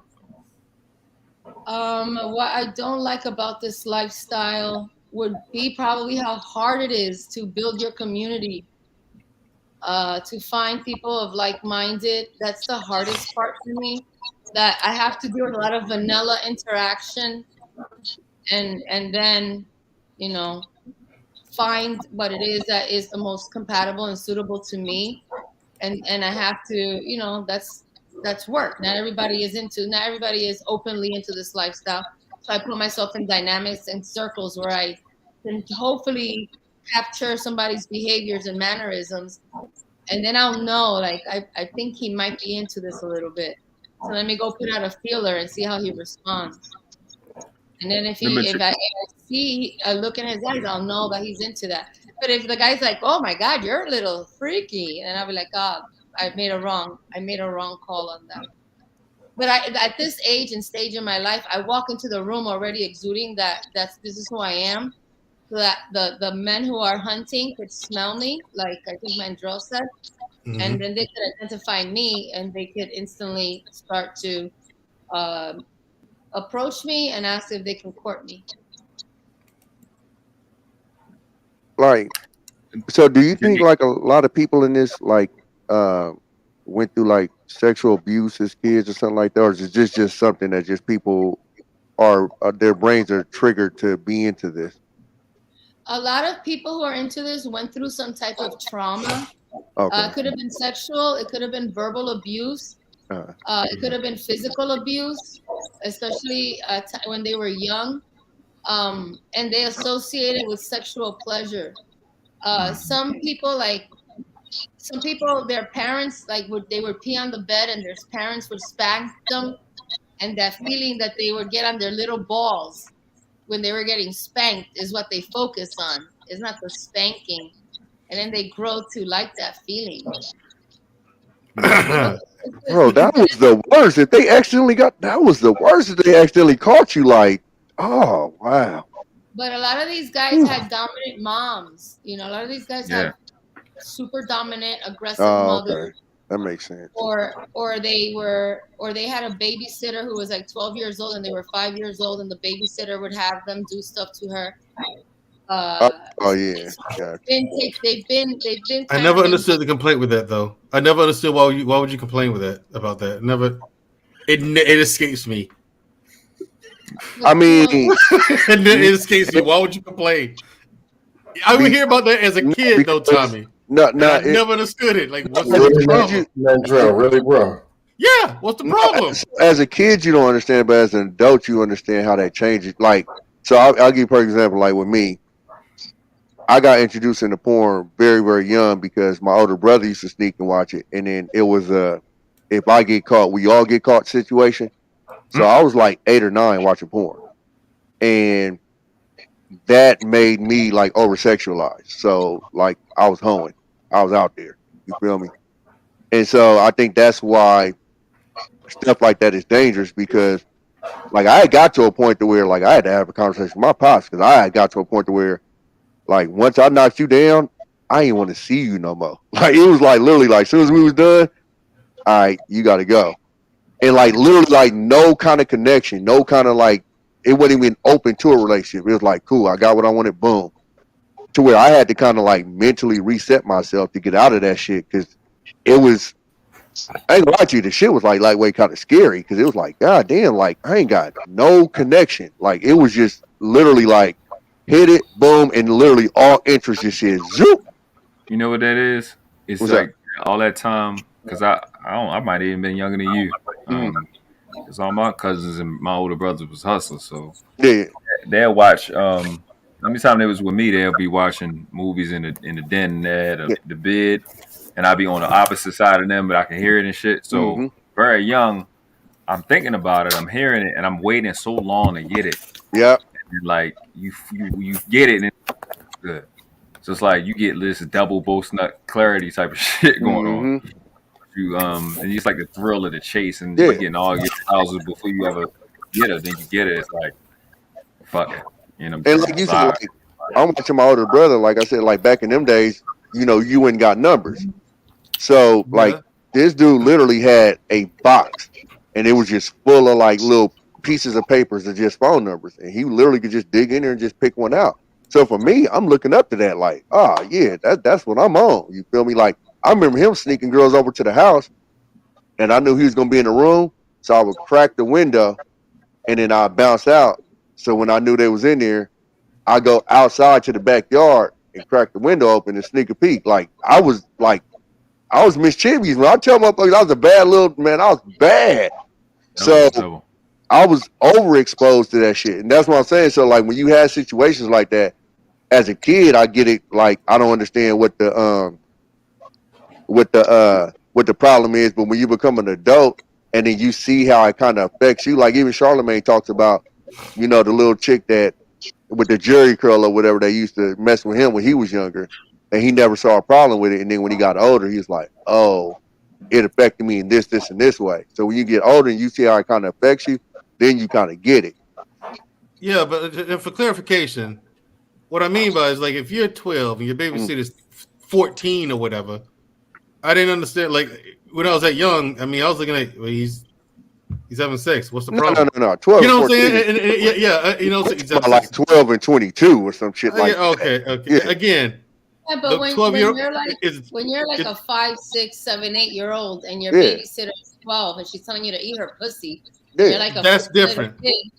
And it's because she's probably been violated. Yeah. So she now has the ability to dominate you. Yeah. So you know, as you both take on in life, she might identify that she's a dominatrix, and then that young boy who loves to eat pussy out of control might marry a woman who doesn't like her pussy ate that much, but he wants to. He's been doing this for so long, so he's gonna find someone that he could just spend hours going down on to get that to be able to dominate that experience now because you can't be. What are you gonna do? You can't be ashamed of it. You know what I mean? Because when you experiencing these things, sometimes they feel good. You just don't understand why they feel good. But now you're a grown up, so you could do whatever you want. You know what I mean? You could tell me to goo goo gaga also, and it's okay. I'm not judging. Maybe you have a fantasy, whatever it is. We could live it out. So a lot of people use this space as a cathartic experience to live out. Like I have girls. This is a really extreme one. I have a girl that I know. She's a submissive, and she likes to have great fantasies. And her master will will tell her like she'll leave, like he'll come in through the window, and when she's sleeping, and grape her and like tie her up and put duct tape and do all this stuff and make it very real for her. And like that's what she likes, and he's willing to go that far with her. And it's because he's been through some things, and that's how her sexual DNA works. That's how her trauma shows up. That's scary for me. That sounds like a case waiting to happen. I can't say that to a regular vanilla guy. Can you come in through my window and just take over? And be like, what? What's wrong with you, babe? You want to go see a therapist, babe? Maybe we need to get some help, babe. And she's like, oh my God, why can't you just do this for fun? Something different. Listen, we're going to record this conversation, and then after we record that conversation, I got you. But I want something on tape saying you wanted me to do this shit. Well, that's what you got the contract for, though, right? That's why the contract is. Oh, so that would be in the contract. Okay. Yeah. Yeah. Okay. 1,000%. Listen, I don't need no accidents, no oops, no fuck that. That has to be in the contract. And that's like, when you have sensitive things like that, people who are into animal play or blood or, scat, there's a lot of things that go into the contract when you go into those spaces. Oh, she said that makes sense. Beautiful Animated said it's like she's taking control of a negative situation that happened to her. That makes perfect sense, actually. Right. I never thought about it that way, but that do kind of make sense. Okay. And some of the play in this space, sometimes you're with somebody who accepts you completely. So there's like a healing that happens. You know what I'm saying? Because like you're doing things with somebody that you can never do with somebody else, and vice versa. So you're able to bring up different traumas and like heal through it, with unapologetically, without having to have a therapist. You just deal with it internally with your master, and he's gonna help you grow and heal. He's gonna let you cry. He's gonna help you find the way to the light. That's what he's there for. You live in this darkness or this taboo world called BDSM, but the beauty is when you completely immerse yourself into it, it brings you closer to the light. I'm closer to the light than any vanilla couple in the whole world could ever be, because they don't have that true, honest love, unconditional understanding. It's all with conditions. I need you to mow the lawn. I need you to do this. You didn't do that. And now I'm gonna sit here and not talk to you. And it's like, damn, dude, like that's not productive. This contract shit started making more and more sense. Way more sense. See, Tommy, I think it was yesterday. I said I came on. I forgot what panel we were on.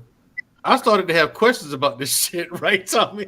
So everybody said, "No, Madrid, go, no, don't." And so then Lexie yells on CJ panel, right? Yeah. And so there was like, Now, I was on CJ panel last week, remember? And me and Lexie got into a conversation about this then. And you and I were talking about it, right? And then, like, earlier this week, I had questions, right? Tommy, they were like, no, man, just say that for later. And then they told me, Lexie said, come on Saturday. I'll be on Saturday. I said, thank God for you. Yes, I will be there. I got questions. I bring Thank you very much. I told you on a Black Man's panel. I was in the chat, but I said to you, come on Saturday. I'll bring a contract to the panel so you can see it. And this contract is the original contract, and then you have addendums. You have addendum 1 for the master, addendum 2 for the slave, and then. Tommy, you hear this shit? Keep going. I heard it earlier. Okay. Can I say something about this real quick? Okay. Yeah, dirty folks. What you got? All I want to say is, Lexie's the answer to what guys have been asking me for 3 years. When I dropped the secretary course, and I'm like, yo, there's a secretary agreement. They're like, women can't do that. Lexie is the answer of what woman would do it. Any woman that's not Black, apparently. But that's the answer to what woman would do. There's a really great movie called Secretary with Maggie Gyllenhaal and James Spader. I don't know if you guys have ever heard of a movie called Secretary with Maggie Gyllenhaal and James Spader. It's a really great movie and a deep dive into the BDSM world and the seductiveness of it all, and how a master needs a submissive and a submissive needs a master, and a lot of times we find each other. And then, my God, it's like you feel the happiest you've ever felt. In this movie, Secretary, they really play it all the way out. So if you're interested in seeing it, it's a fantastic movie. It's an older movie, so James Spader is very young in it, and he's looking for a new secretary, and she goes and gets hired. But she makes a lot of mistakes, and he's used to paddling his secretary, but this is a new girl because his old secretary asked to be released. So, so he wants to discipline her, but he doesn't know how, because she goes there and she's very square with glasses and awkward. But he takes her under his leadership, and he turns her into a complete submissive, and it's really wonderful to watch.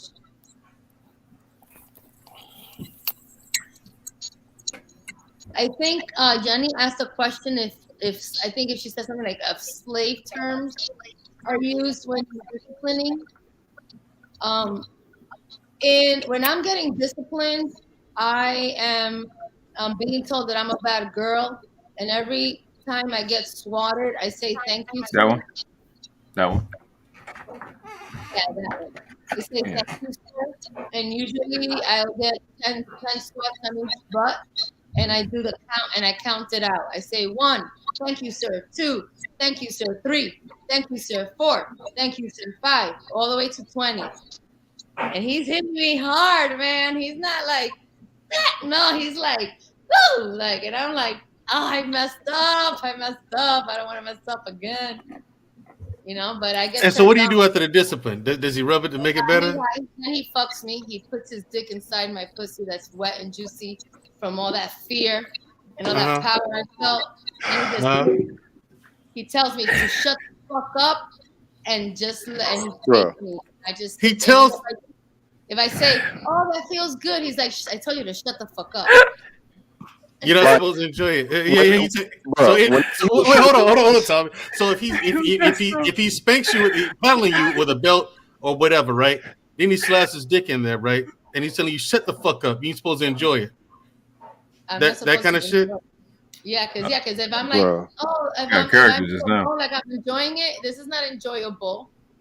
And he'll say, you better shut the fuck up before I start ass training you, and that's a hard limit for me. And when you say that, I freaking will do whatever you say. I don't want my butt trained. So I'm like, I just stay quiet. Quiet. This should be making me mad. I'm from the hood, dog. Like, we ain't exposed to this type of. No, we're not. No, we are not, Tommy. We are not exposed to this shit. I mean, from the suburbs, dog. Man. Or Mandrell. Welcome to the world class. I know, Mandrell, he might say, "Now go to your room and think about what you did and write me an essay." Or after he talks you. Yeah, he'll say, "Go to your room," and I'll be like, "Oh, sir, I want to take a shower." And he's like, didn't I tell you to shut up? And with me, I allow light slapping of the face. So he might slap me lightly. And he's like, you're still not learning your lesson, are you? I'm slapping that ass. Fuck the face. Yeah, I'm saying. I don't need to slap your face. I don't need to slap. My ass, but you know, I'm giving you an extreme of me still like trying to get his acceptance. He's like, no, go to your room. No dinner, no shower, no sleeping in my bed. Go to your room. And then I'm there in my room crying, writing my essay, trying to understand. So you do that shit on purpose sometimes to get punished. You know, how could I have forgotten not to include the tomatoes thinly sliced in his sandwich that I made? You know, I cut them too thick, so when he bites into the sandwich, the tomatoes sliding out. I know better. I've been trained on this. I know. She make me feel like a beta. Now, when I was cutting those tomatoes, I knew they were too thick, but I still presented them.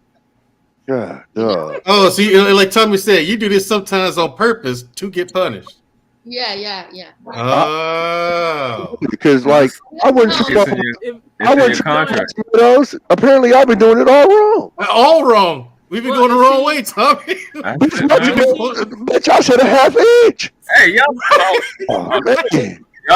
think if she does everything perfect, I've been doing it the wrong way. Go ahead, beautifully animated. I said if she does everything perfect, where's the fun? That's man. But I'm just saying though, like it's been times like you ain't had the right, combination of that peanut butter and jelly, and I should have just been like, bitch. But I was just like, it's cool, because I was appreciative of having the sandwich. But now I know like, I gotta change. Like, hey, bitch. Right. More jelly. And jelly. He's right though, but you know full well. Yeah. Sometimes it's too much jelly or it's too much peanut butter. You feel me? Like, hey, that's yeah. Because you get that when there ain't nothing better than that perfect combination that jelly and that peanut butter together. It's game time. But bitch, you fucked it up. Go to the room. The fuck? Oh man, yeah. I've had it. Right. So hold on. Let's go. Hold on. One second. Definitely. I've been doing a row. Yeah, I still got this. I still got this website up, and I'm reading it. This 12.5 per annum ain't gonna work. I know that. I already know that ain't about shit. So I'm looking at the 50 and up. I ain't been living right either. Apparently, I ain't been living right. I've been doing it all wrong. I'm still looking at this website. I really no bullshit, Lexie. I'm reading this website. Hold on, Mandro. Hold on, 1 second. Listen. And it wasn't y'all, in the back chat. Hold on, hold on 1 second. How do y'all think I'm having this show? I'm not doing it for no reason. I'm just like Tommy B. This is a world we don't know nothing about. Exactly. Right? So we trying to bring this up. Like 1 second I hear, I'm like, listen, we need to implement this because life is better. Relationships is better. I'm not big in the BDSM world, but dominant and submissive and establishing that. That's crazy. Everything. Then you can expand. But we had just got dirty folks. We just got beautifully animated. Yeah, West Side. Dusto ain't said shit. He ain't said shit. This he been here. He just went.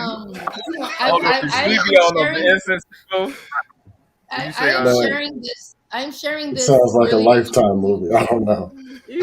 I'm sharing this completely vulnerable with you, gentlemen and ladies, to let you maybe bring something into your relationship, because this, I definitely live under the fundamentals of BDSM, but you could also bring this into your vanilla relationship. You know what I mean? You could maybe already have this type of dynamic and you never took the time to detail it out. If it matters to you, the peanut butter and jelly only has half a tablespoon of peanut butter and 2 tablespoons of jelly, and you want the crust cut, you want it cut, and you want it cut into triangles, and you want to present it with carrots and celery and strawberries sliced up thinly, I'm going to do that. I'm going to take pride in doing that. You know what I mean? If I mess that up, I will feel like shit because I live to please my master. So yes. And we are the master, Tommy. We are the master. The master. I've been doing it wrong, dog. I've been doing it all wrong. God damn. Like, you know how much shit I'm going through my head? Like, I love seriously. that shit. Seriously, since I met Lexie and had that first conversation with her, the same thing. Oh, I'm doing it wrong, man. I'm going the wrong way. You know what? I'm not completely damn dark about this stuff. Like I used to remember that show, Real Sex. Yeah, on HBO. I used to watch that. So come on, beautiful man. We all did. A lot of different things. That was that free form. No, I'm saying they would talk about a lot of different things, and one of them. That's how I found out about the Bunny Ranch. And they had BDSM with couples, and just different things that they talked about, because that was on for a while. Yeah, but I think they canceled it. I think they just kind of showed it more than like going to the details. Like Lexie is like because when I saw it, I'm like, oh, these white people weird as fuck. Because they showed them like at the conventions, they was in the leather, they getting their ass whooped, and I'm like, these white boys crazy. Like, what the fuck? Thank you, Dalllas. Those type of guys really don't make it to the parties. They get, they go there because they have money and they have access, and their wife is a dom. But those kind of guys, like you wouldn't do business with them.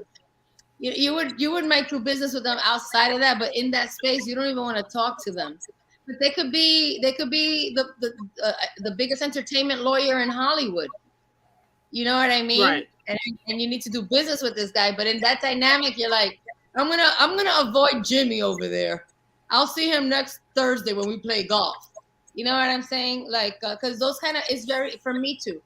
Sometimes seeing those guys in that form, it throws me off, but it does exist, and they do like to be abused and paddled. And a lot of times, those guys have like slave fantasies based on race. You'll find that their dom is a black woman. So they feel like they are in the opposite of it. They get to be the slave. They get to be the slave for a black woman. And she is, she could do whatever she wants with that white dick. So that does enter into it sometimes in the fantasy of some people. And you mostly see those guys with a black woman. Yeah. Like, okay, so earlier you were saying that, like, if you having sex, if he's fucking you, whatever, and it's like you make a noise, he's like, shut up, whatever. Does he ever like stop as punishment? Oh yeah, to control my orgasm, of course. Yeah, my orgasm belongs to him. I don't get to come. I can't even masturbate anymore. My vagina belongs to him. My clit belongs to him. My tits, my whole body belongs to him. So if I want to masturbate, I have to ask for permission, and he's not gonna let you. He's gonna say, "Oh, really? You need more dick than I already give you? Get on all fours, right here in the carpet. Get on all fours. Put your and he pulls your pants down, maybe even rips your underwear, and he just fucks you. You need more dick. Your master isn't giving you enough dick, so you want to masturbate. So he'll work that out of you if that's not in if you're asking for something that's not in the contract, because you're putting your own needs before his. Because I'm here to please him. I'm not here to please myself. Mm-hmm. And this is happening. Exactly. We're like hey. Fuck. I'll tell y'all. Man. Like beautifully animated, you got me really thinking. Like I should have been paying more attention in real sex episodes. Like, fuck. Because they do this shit in Frisco like crazy. Like I'm 15 minutes away from where that shit go down. So I'm like, man, what the hell was I thinking? Yeah, I mean, a lot of they had talked about with the energy and stuff like that.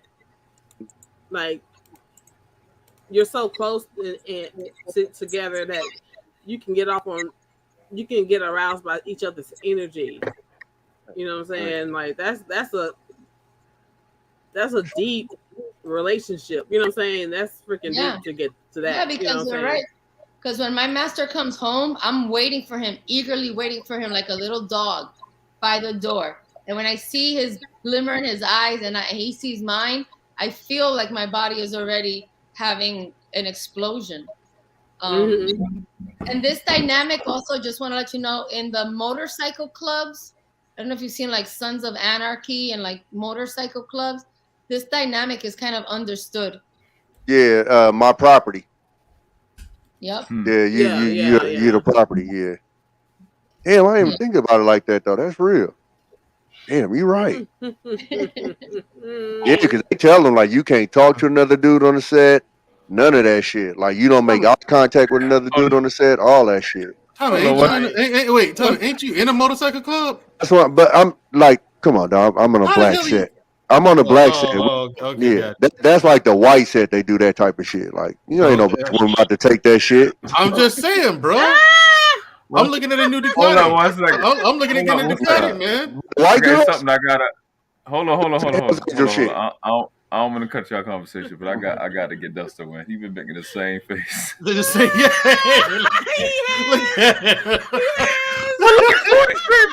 confusion, frustration, disgust, pleasure, all wrapped up in one. Right, all wrapped up in one. I gotta get your take. You gotta get dirty folks, and you gotta get West Side in here too, man. Like I said, fellas, just so you know, I said this last week when I first met Lexie. This is the answer. And black women in America, this is what you got to compete with, of which you are no match. You stand no chance against that. Lexie kicking y'all ass by herself. Lexie kicking 80% of y'all ass by herself. Wonder Woman. Just saying. Just saying. You know what's so weird about Come this? on, Dustin. Hold on. I don't know. This sounds. I don't know. Call me Mr. Square, but it sounds like her testifying on a Lifetime movie, like taking a stand of a Lifetime movie. And this is what he did. Square. And the dude's gonna serve 15 years. I don't know. He'll serve 15 years. There's some crazy, spooky looking dude standing trial too. You see the man who did this to you.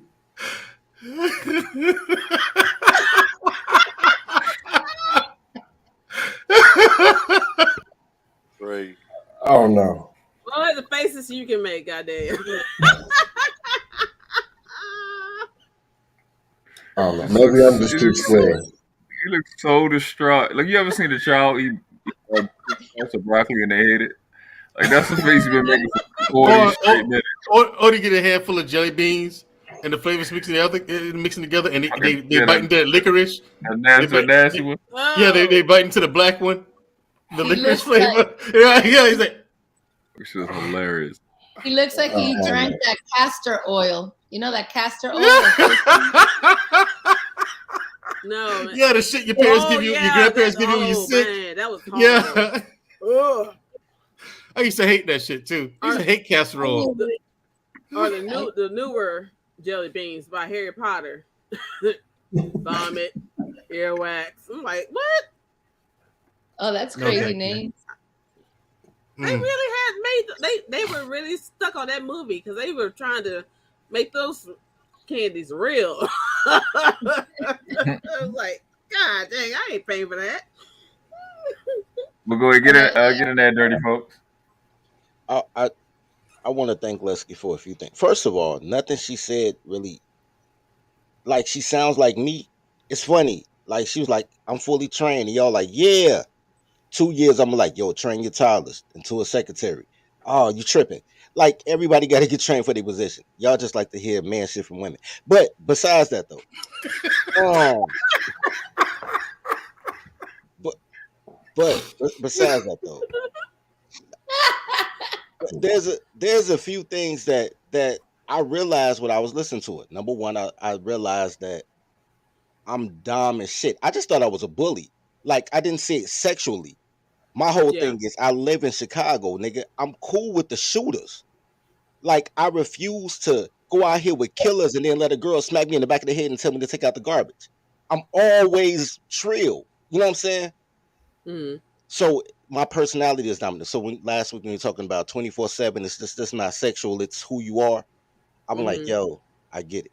But it's not a sexual thing to me. It's just my personality. You know what I'm saying? Right. And the second thing I realized is y'all niggas is subs. Like, for real, y'all want to be doms, but y'all niggas is subs. Like, I've been doing this shit since 17, nigga, running trains on hoes. We ain't even know they was called trains. We just know your mama wasn't home. Like, where was y'all at, bro? What was y'all doing, man? Loving girls, playing Tevin Campbell and shit. What was y'all doing? Hey, nigga, I'd have had to climb out of a group home window, nigga. Oh my Group home. Yeah, nigga, we used to run through the group homes. What you talking about, nigga? Them hoes was troubled, and they was giving out all kind of pussy, nigga. What you talking about? You went for the troubled girls. I just want to address KDH real quick. I ain't gonna hold y'all. KDH say I need some sleep, bro. 7-hour fucking wedding. I thought they was Mexican, nigga. How long a wedding supposed to be? Wait, what? And then I leave the goddamn. I do. Come home as soon as I lay down. Niggas that wasn't at the wedding come get me to go to the after party for the wedding. So now we talking in the tailgate to the wedding because it's a black wedding, so it started 2 hours late. That's why it's 7 hours, right? So in the tailgate to the wedding, we drinking whiskey. In the wedding, we drinking Long Island's. Then I asked for a tequila sunrise. This motherfucker, I saw the Smirnoff bottle. I don't think Smirnoff make tequila. So I think this motherfucker gave me vodka with orange juice and grenadine. So now I got a fucking headache. So these niggas tell me the only way to get over a headache is to give me some real tequila. So then they come over and scoop me out the goddamn bed. Nigga, my head is throbbing, bro. Like when I tell you, nigga, this shit sound like do. The champ is hit, nigga. My head, I can't even sleep, B. Are you drinking plenty of water?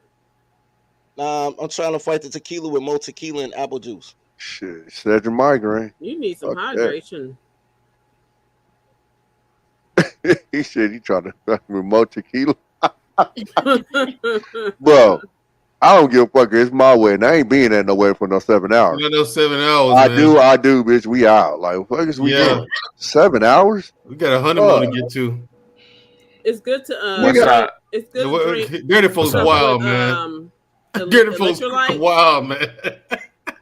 Like, I think that water core has electrolytes in it, Gatorade, and stuff like that.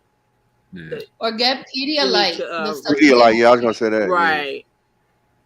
Yeah. Nigga, I quit coconut water 5 years ago. Well, I'm gonna get some Pedialyte. Yeah, coconut water. CVS, go into the baby aisle and get Pedialyte.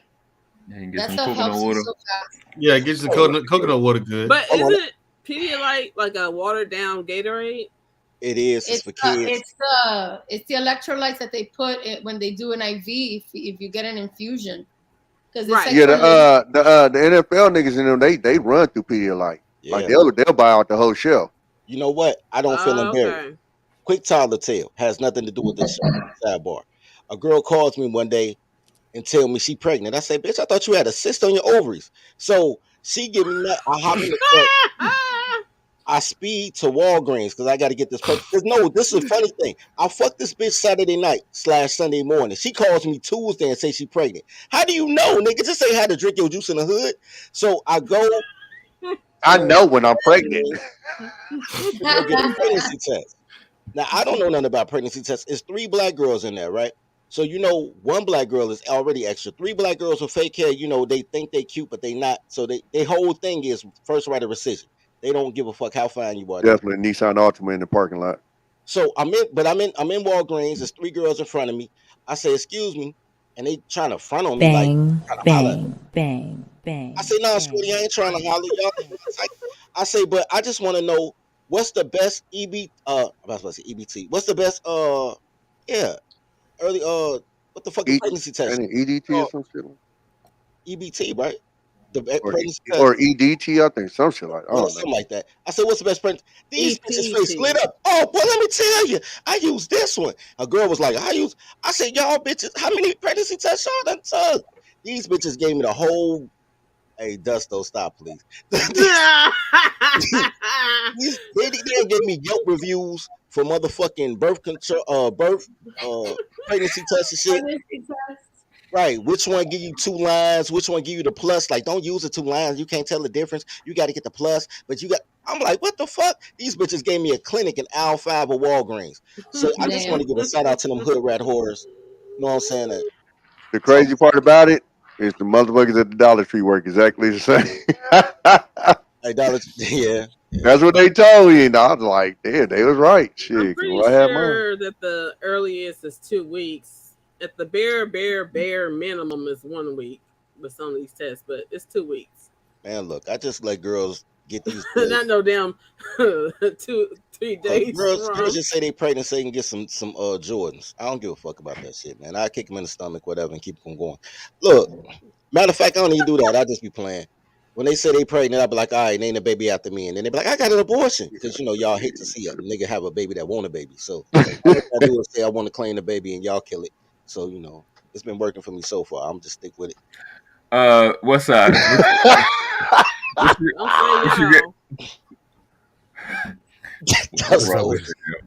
What's up with you, man? Yeah, I'm joining What's going on with here. you tonight, bro? Hey, much respect to you guys and much respect to your legs. How you doing there in the chat? Hey, and yeah, I'm just what's up, Tommy B? How you doing? Yeah, I'm just sitting back, enjoying the thing here and just listening, really. So I came here late, so I'm sitting back listening. Well, thank you for joining us. I dealt with the beautifully animated. You got the flow. I was saying I dealt with a guy who did BDSM, but it was control of my orgasms. Oh yeah. Oh wow. Yeah, that shit was crazy. I'm just like, after a while, it's like I can't come no more. Yes, you can. Right, and that's what the fuck he said. You don't know your limit. I gotta teach you. Hey, I'm telling you, I was at my limit because like I'm a multiple kind of girl and stuff like that. After a while, goddamn, it's like I can't. Stop pushing my face. I ain't done yet. Yeah, right. Well, your eyes are worried, like, no, stop. Dusto should be, man. This whole thing is a meme of Dusto. Y'all just. Yeah, all the faces going up. Yeah, I'm too corrupt for Dusto. Oh my god. I'm like. But that was my only time dealing with it. I'm going to church tomorrow. That dude. Dusto said, whatever happened to missionary? Oh my goodness. Whatever happened to you guys just doing missionary? And look at each other in each other's eyes. You know what I'm saying? Holding their hands. Yeah, that's Jolly. It ain't full. It's run for you. Come up and give you Yeah, we nah, got 2 more get that spaces, team up here, Jay. Don't do that. Come on with it. And no, we'll drop the link fast as hell.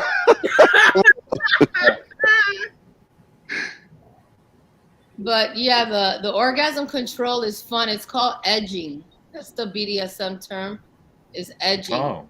See that the whole. Yeah, I never knew what it was called. I was just like. I can do the like. Keep on making you, but the whole like make you stop. Like, look, I'm competitive, so in my brain it's like I'm trying to win. So I can do the like, you know, keep on going, but the whole like get you there and then stop. I can't do that, man. My ego won't let me. She'll drive her nuts. She'll beg you, beg you. Oh my god, her body's gonna be like, give it to me, and then you pull out, and she's like, hey, and you're like, don't you fucking come. Hey, nigga, you go back y'all niggas said, if you never done this shit, to come and stuff like that, and sometimes I didn't. Like, but if y'all ain't never done this shit, it's the greatest shit. You ain't had sex yet. You don't know what sex is yet. You don't know what sex is yet. That was intense. This shit is crazy. I like edging. I like intense. I have no idea. It's like when you meet most subs, most women, so-called black women, that's the main thing they want. They tell you to tell them when they can come. That shit drives them fucking crazy, bro. That shit, out of all the different shit, the token, the bondage, the daddy, the put your head, like all that shit don't compare to you telling her no, you can't come. You're not good enough.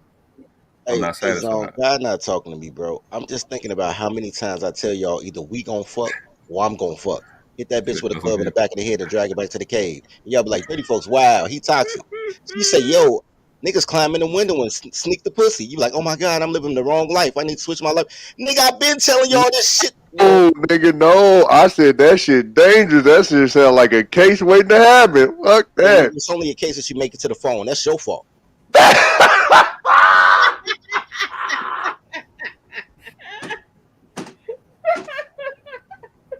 Dead ass, nigga. Oh shit! Oh shit! Hey, David, this shit going down. This shit is coming down. YouTube going to with one of them yellow things. You know why it's going down? Because Desto going to flag this live.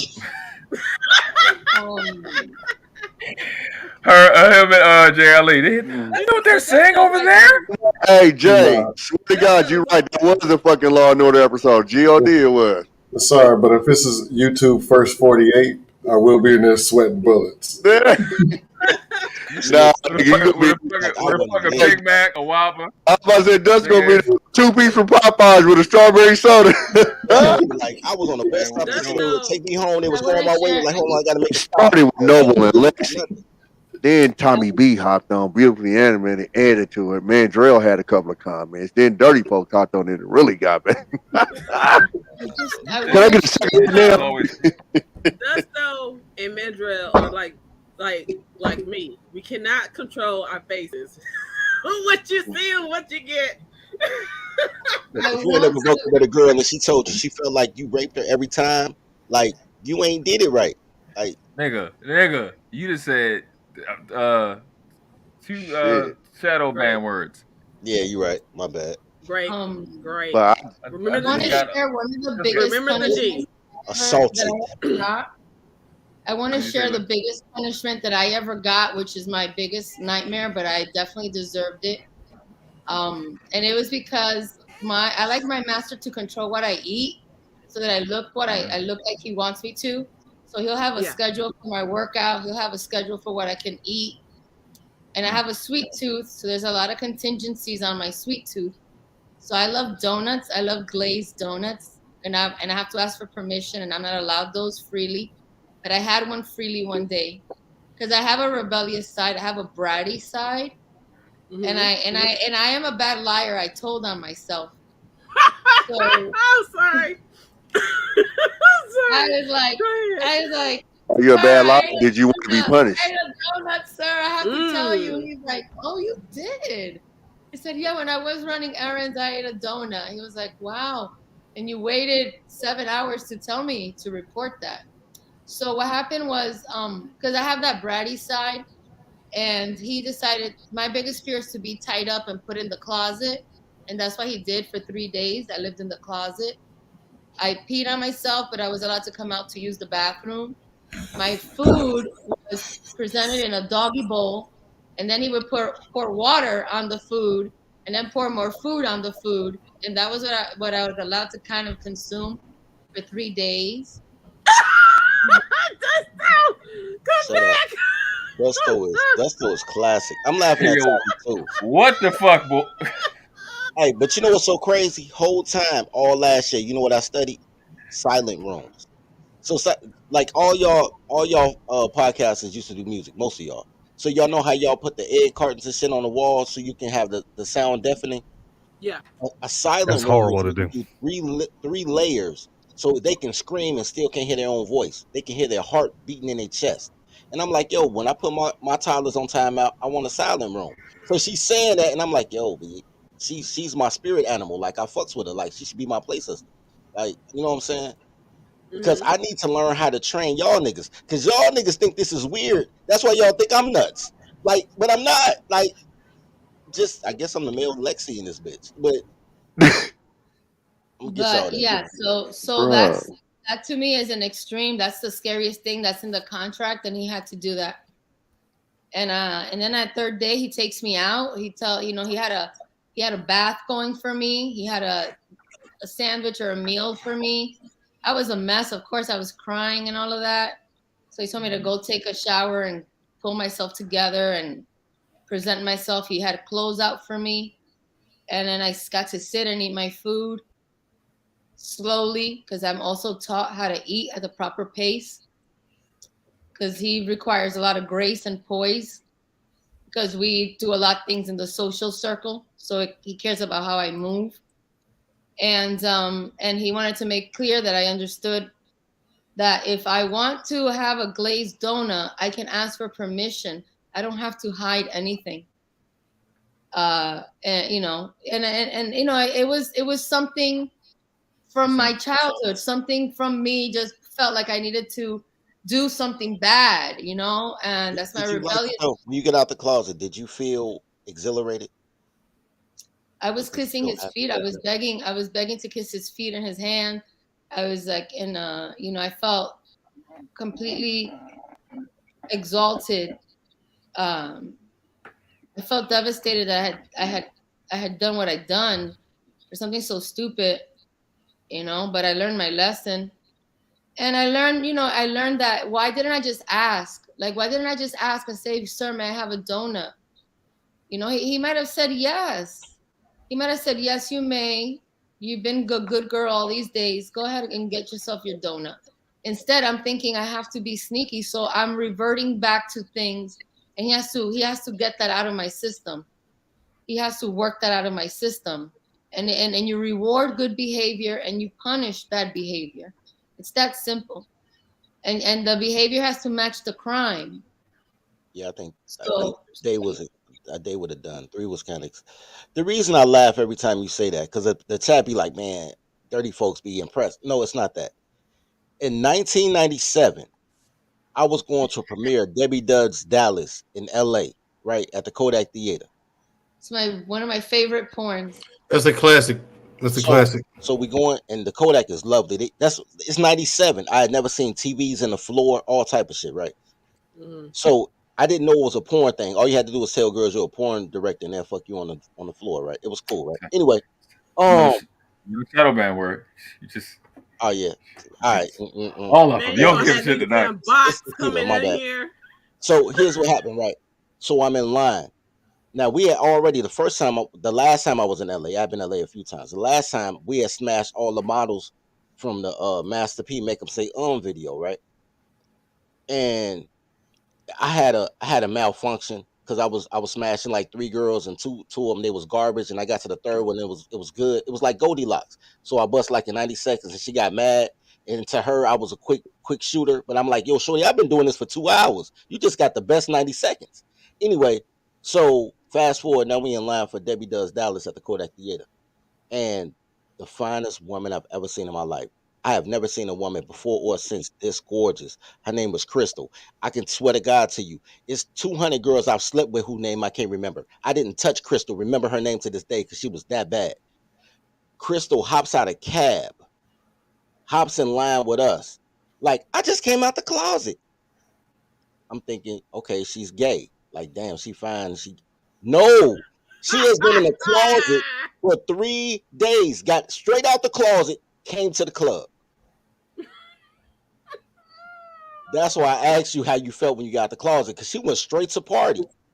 No, my master would let me do that. That's crazy. My master would never let me do that. She didn't have a master. She wasn't a sub. She was dealing with a dope boy, and they kidnapped this girl until he gave her 50,000.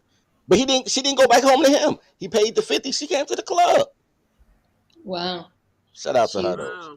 Shout out to Chris. Yeah, Stockholm syndrome. Yeah, Crystal would have still been in that closet fucking with me. Shit. Crystal would have been in the pig farm fucking with me. G.O.D. I don't know. Crystal was fine as shit. Wow. She was nice knowing you. I don't know why 50. She was worth 5. Yeah, she literally came out the closet. Wow. She literally came out the closet. So every time Lexie talk about the closet, I just start laughing because I think about that shit. Like, yo, Crystal hopped out the closet. Yeah, man, I was scared. And it was in his house. He had a dungeon downstairs in the basement, and in New Jersey, a lot of homes have basements.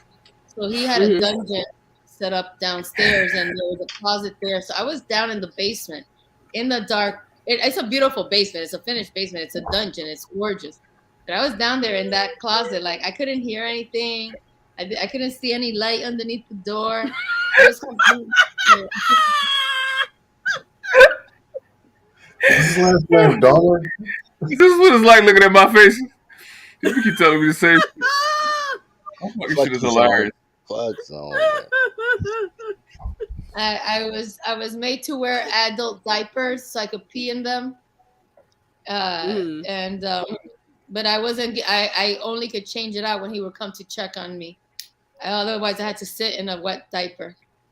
Oh, that's what you meant by you peeing on yourself. Yeah. Okay.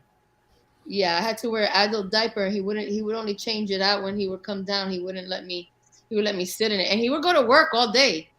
He would go to work. He worked in New York City. I'm there in a freaking closet in New Jersey, like for like 8, 10, 12, 13 hours, waiting for him to come home. And not even the dog was allowed downstairs. No contact. Damn. With Yep. I had to learn a lesson because it went deeper than the donut, and he understood that. You know, it's deeper. If I'm being that way, he has to get that out of me because it's deeper than the donut. Like, what are you doing? What do you think you're doing? Right. You're losing your goddamn mind in this house? Like, get crazy. So it's like any infraction, he has to deal with it and stay committed to the punishment in order for me to learn the lesson. You can't be like, oh, it's okay, you had a donut. Because in my mind, I'm like, oh, wait a minute, that really, I could get away with that? And then it changes. I know myself. Like, if you give me access, or if I see that I can get away with something, then I'm going to try. Because then it's not real to me then anymore.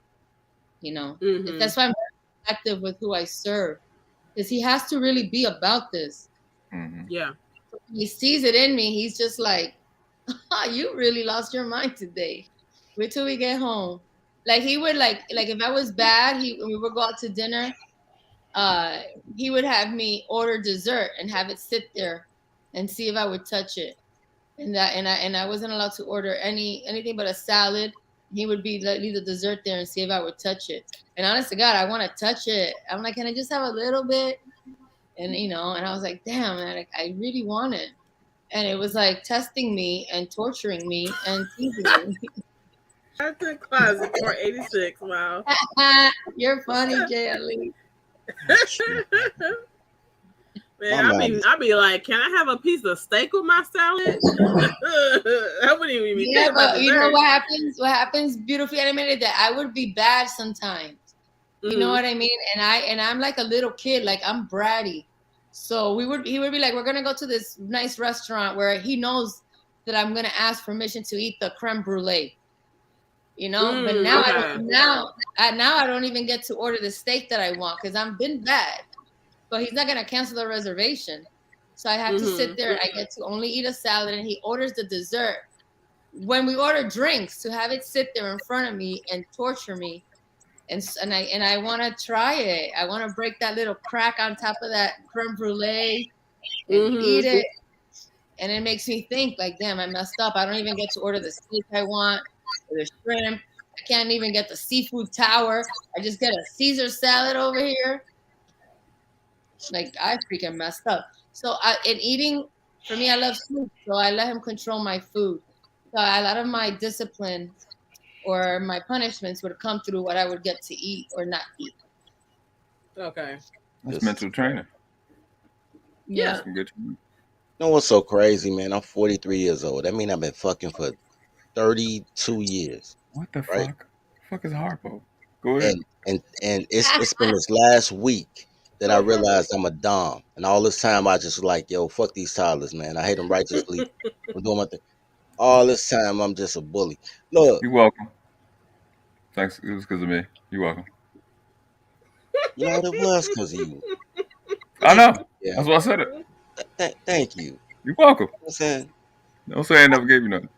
Man, I owe you 2 tacos. I'm vegan. I got you. But then the Puerto Rican in me might like it. I don't know. They don't eat tacos. No, the Caribbean Latinos don't eat tacos. We don't wrap our food in anything. We like it spread out on the plate.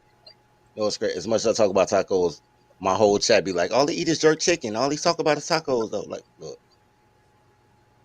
Don't worry about it. I'll let you eat with me, man. You eat jerk chicken, man. I owe you some jerk chicken. Fuck it. Any other questions or comments or statements anyone wants to? I do. So when you with guys who aren't who you think are assertive, but they're really just she out of control. Active, you know what I'm saying? And you find out that there's chinks in their armor. Do you try to create that assertiveness in them, or do you just say, you know what, this ain't that? I got to move around. No, I have to move because I don't have respect for them. I'm gonna do bad things. I'm gonna do bad things to those type of guys. What kind of bad things you gonna do to those kind of guys? I don't want to say.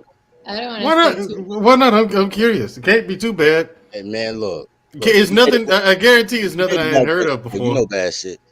If I meet a guy and he's presenting himself like if he's like alpha, and then I realize he's a wannabe, I'm gonna take advantage of him. You should. Oh, yeah, exactly. You should. You know what? You can tell the real from the fake. I'm just gonna have fun. I'm gonna have fun. I'm gonna be like, oh yeah, you're so big and strong. I love how alpha you are, sucker. JLE, I was not in no limit. I wasn't in no limit. I went and all the girls stay like in these same little townhouses. So the day before the No Limit video, they were all drinking mimosas. Y'all know how y'all do y'all girls' night. Y'all all make margaritas and mimosas and shit. And my man was banging one of them. And he was like, I got my buddy from Chicago out here. So I showed up. It was 5 of the finest girls I had ever seen. Because I'm from Chicago. A Chicago 10 is a Cali 6. Right? So I'm out there with Cali 8s and 10s. So I'm like, I don't know what girl's for me, but whatever girl, I'm with it. Right? So when we showed up, they were like, yo, we got to do this video tomorrow with Master P at this gym. So they were the Master P girls. I wasn't in No Limit. I just happened to have been blessed enough to hit 3 of the models that was in the video. You know, so I just use that for reference. So y'all see the video, you know, it's an old ass video, but y'all see the video, like, oh shit, that's what we talking about. You know what I'm saying? Westside, you finally got a statement? You've been chilling. Yeah, I'm just listening back here. You know, listening back. Just listening back here. Lexie, well, what kind of hold on? What kind of glazed donuts you like? You like Krispy Kreme, Dunkin'? Which one? I don't like Krispy Kreme because Krispy Kreme seems like they're raw. They seem like they don't cook them well enough. I like donuts from who? I like Shipley's. Shipley's. We don't know what that is. No. We don't know what that is. Well, yeah, what? Some local Houston donuts. Don't eat those guys. No. I like a classic glaze from Dunkin' Donuts. I got you. Classic glaze from Dunkin' Donuts. All right. Now here's the thing: the subs. Dunkin' Donuts, okay. Oh, okay. Or local mom and shop donut spot. I like that. I don't like Krispy Kreme. I don't eat that. Yeah, I don't like those either. I don't get this. Here's the thing they get me about this whole thing, though. Like, you got guys who make it in corporate America or however they make their money, and they've done well for themselves. I don't get how you can be that competitive professionally, but then you go home and you're a sub. I don't get that shit. I can answer that. They want something different. Like, the thing is, I don't get it though, dirty folks. I mean, can answer that. No, check this out. I can answer it too. A dude comes to my crib. This has nothing to do with sex. This is life. A dude comes to my crib with one of my guys. I've never seen this dude before. I don't know why my guy brought this nigga to my crib. So reckless ass nigga. Tattoos all on his face, on some, the Lil Wayne type of thing. You know what I'm saying? Tattoos all through his body. Straight shooter. Got his pistol on or whatever. I'm just having a conversation. You know what I'm saying? I ain't tripping on a nigga with a gun. I'm in Chicago, right? But I'm having a conversation. Dude like my swag. He say, man, I like you, G. Man, I kill for you, G. I'm like, man, I don't need another nigga to hold my pistol. I'm just chilling, right? Like, some niggas just follow us, right? But he big, aggressive, home from the penitentiary, true killer. This is his whole mantra. The 2 tattoo teardrops on one eye, one on the other eye, tattoo on his forehead. Straight killer. There's nothing about that man that wouldn't make you lock your car doors when he crosses the street, right? The nigga get FaceTime by a fat bitch. Why do niggas fuck fat bitch anyway? So he gets FaceTime by a fat bitch and turn to a whole trick. Like, Mr. Head. She like, I know you ain't outside being a thug. No, baby, I'm being good. What? Bro, I'm telling you, these niggas be so rah-rah with niggas and be real feminine with the chicks, bro. Like, they looking for the hug they never got from their mama. I swear to God, bro. This happens all through the situation, all through the jam, bro. And Mama's already turned them into subs. Nigga, I done seen straight the hardest niggas get smacked up by a girl that's 5'2", 98 pounds, soaking wet. He ain't lying. No, what about a big dude like that makes a chick that small have the balls to hit him in the face? Because she knows he's not gonna hit her back. His mama was the same height. What? However the case, It's just that he wants that he has something inside of him. Maybe he had a crush on a teacher when he was a little boy. So he has like a teacher-student thing going on, or a mommy-son thing. Or maybe when he was in college, he had an older professor that hit on him. And he just has a thing for women who are sexually aggressive. But in real life, he operates like an alpha amongst men. But in privacy, he likes women who are sexually aggressive. Mm-hmm. And yes, most of the time when you see that dynamic, the female that the guy is with is usually black, or she's like Caribbean or Latina or something like that. You might see like a white woman. A white woman might be dominant over a submissive. And it just, she's probably going to have to look like a super porn. Like she's going to be hot as hell. It looks kind of odd sometimes, but you see those type of couples. But a lot of times it might be like a white guy who wants to be dominated by a beautiful woman that he can never be with, because he was raised to be with white girls, and now he could have anything he wants because he has access. So he wants to be dominated by the woman of his fantasies. Like my last dom who's Italian, his nanny when he was little was a black woman, and she had a daughter, and he always had a crush on her daughter. But he was supposed to be with an Italian woman. He could never be with a dark-skinned woman. But he remembers like her daughter was like 21 and going to school, and he was like 12 or 13. And he just loved how her body looked. So when he was able to now do his due diligence based on his culture and social, social expectations, he was going to then have the mistress and the submissive of his dreams. And So who dictated this to this dude? Was it his mother, you say? Yeah, like he grew up always wanting to be with a dark-skinned woman, but he couldn't. He couldn't do that. Not in the beginning stages of his life, where his family expects him to marry a high school sweetheart, to have 2.7 kids, to become a made man. He still has to be, he still has work to do. And then when it's like a king and having a kingdom. Like in the Persian people or Middle Eastern people, once a king proves that he can run a kingdom, then he can have opium. Then he can have access to the drug of opium. He can have opium while he's a little 13, 14, 15, 20, 30-year-old man who hasn't proven himself. You get to have the luxury of additional women in your life for your leisure and access to opium once you prove that you have a kingdom that's thriving, and you have, your wives and all your sons and your businesses, everything's in place and in order. So I got you. I just never understood. I don't think I'm ever going to understand a man wanting to be dominated by anybody other than the man, a woman. I just don't understand that concept. I'm you, bro. Don't try to understand it, bro. Don't try to understand. Like my mother gave up telling me.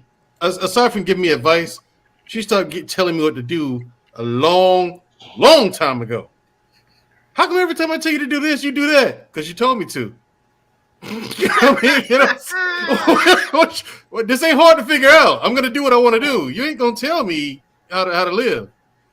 You know what I'm saying? I mean, hey Mandrell, you ever worked for a female supervisor? I don't think so. Now I'm trying to think about it. I don't think so. If you got pulled over by a female police officer, would you talk to her different than a male? No. She's a cop. I'm going to talk to her. If it's a cop, you're a cop. Gender don't matter to me then. It really doesn't. You're a fucking cop. Right. If I have a female cop show up, I ask politely to please have a male cop show up. There's nothing she could do for me. Absolutely nothing. I don't care. I don't care if she has a gun. I don't care if she's strong. I don't care if she could run. I don't care about that. I don't like women in power. Women in power ruin things.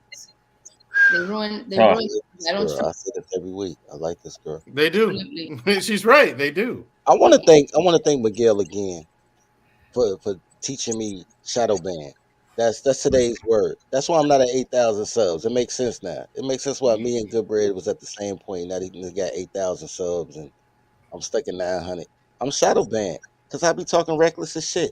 And then you come here and do it, and then it makes it better for me. But here's the thing, I didn't. Hey, Noble, this nigga just now figuring this out. Right. He just now figuring I didn't realize I was doing it until I did it, and then you said it, and I was like, all right, cool. No, look, Tommy, if you watch Dirty Folks content, I was gonna say Dirty Folks. Yeah, the first show I seen of yours, I knew your ass was shadow banned, nigga. Right, exactly. Nigga, I had the notification bill put on you since the first time I met you.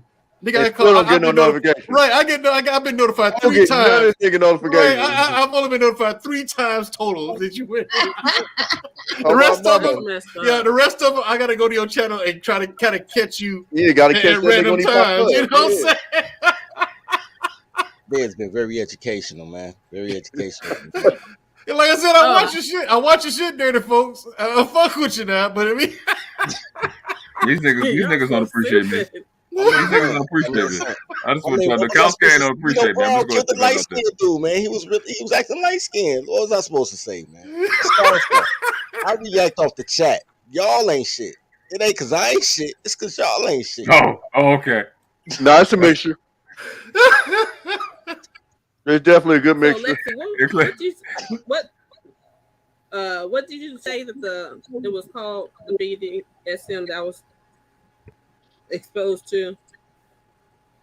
Oh, you are into edging, EDGE or EDGING, edge or edging. You like being taken to the edge and then pulled back, and then taken to the edge and then pulled back, and then you like taken to the edge and be pushed over the edge, and then you free fall because you're finally coming free fall. So you're completely free falling in what's called submissive space. Okay. Yeah, you like edging.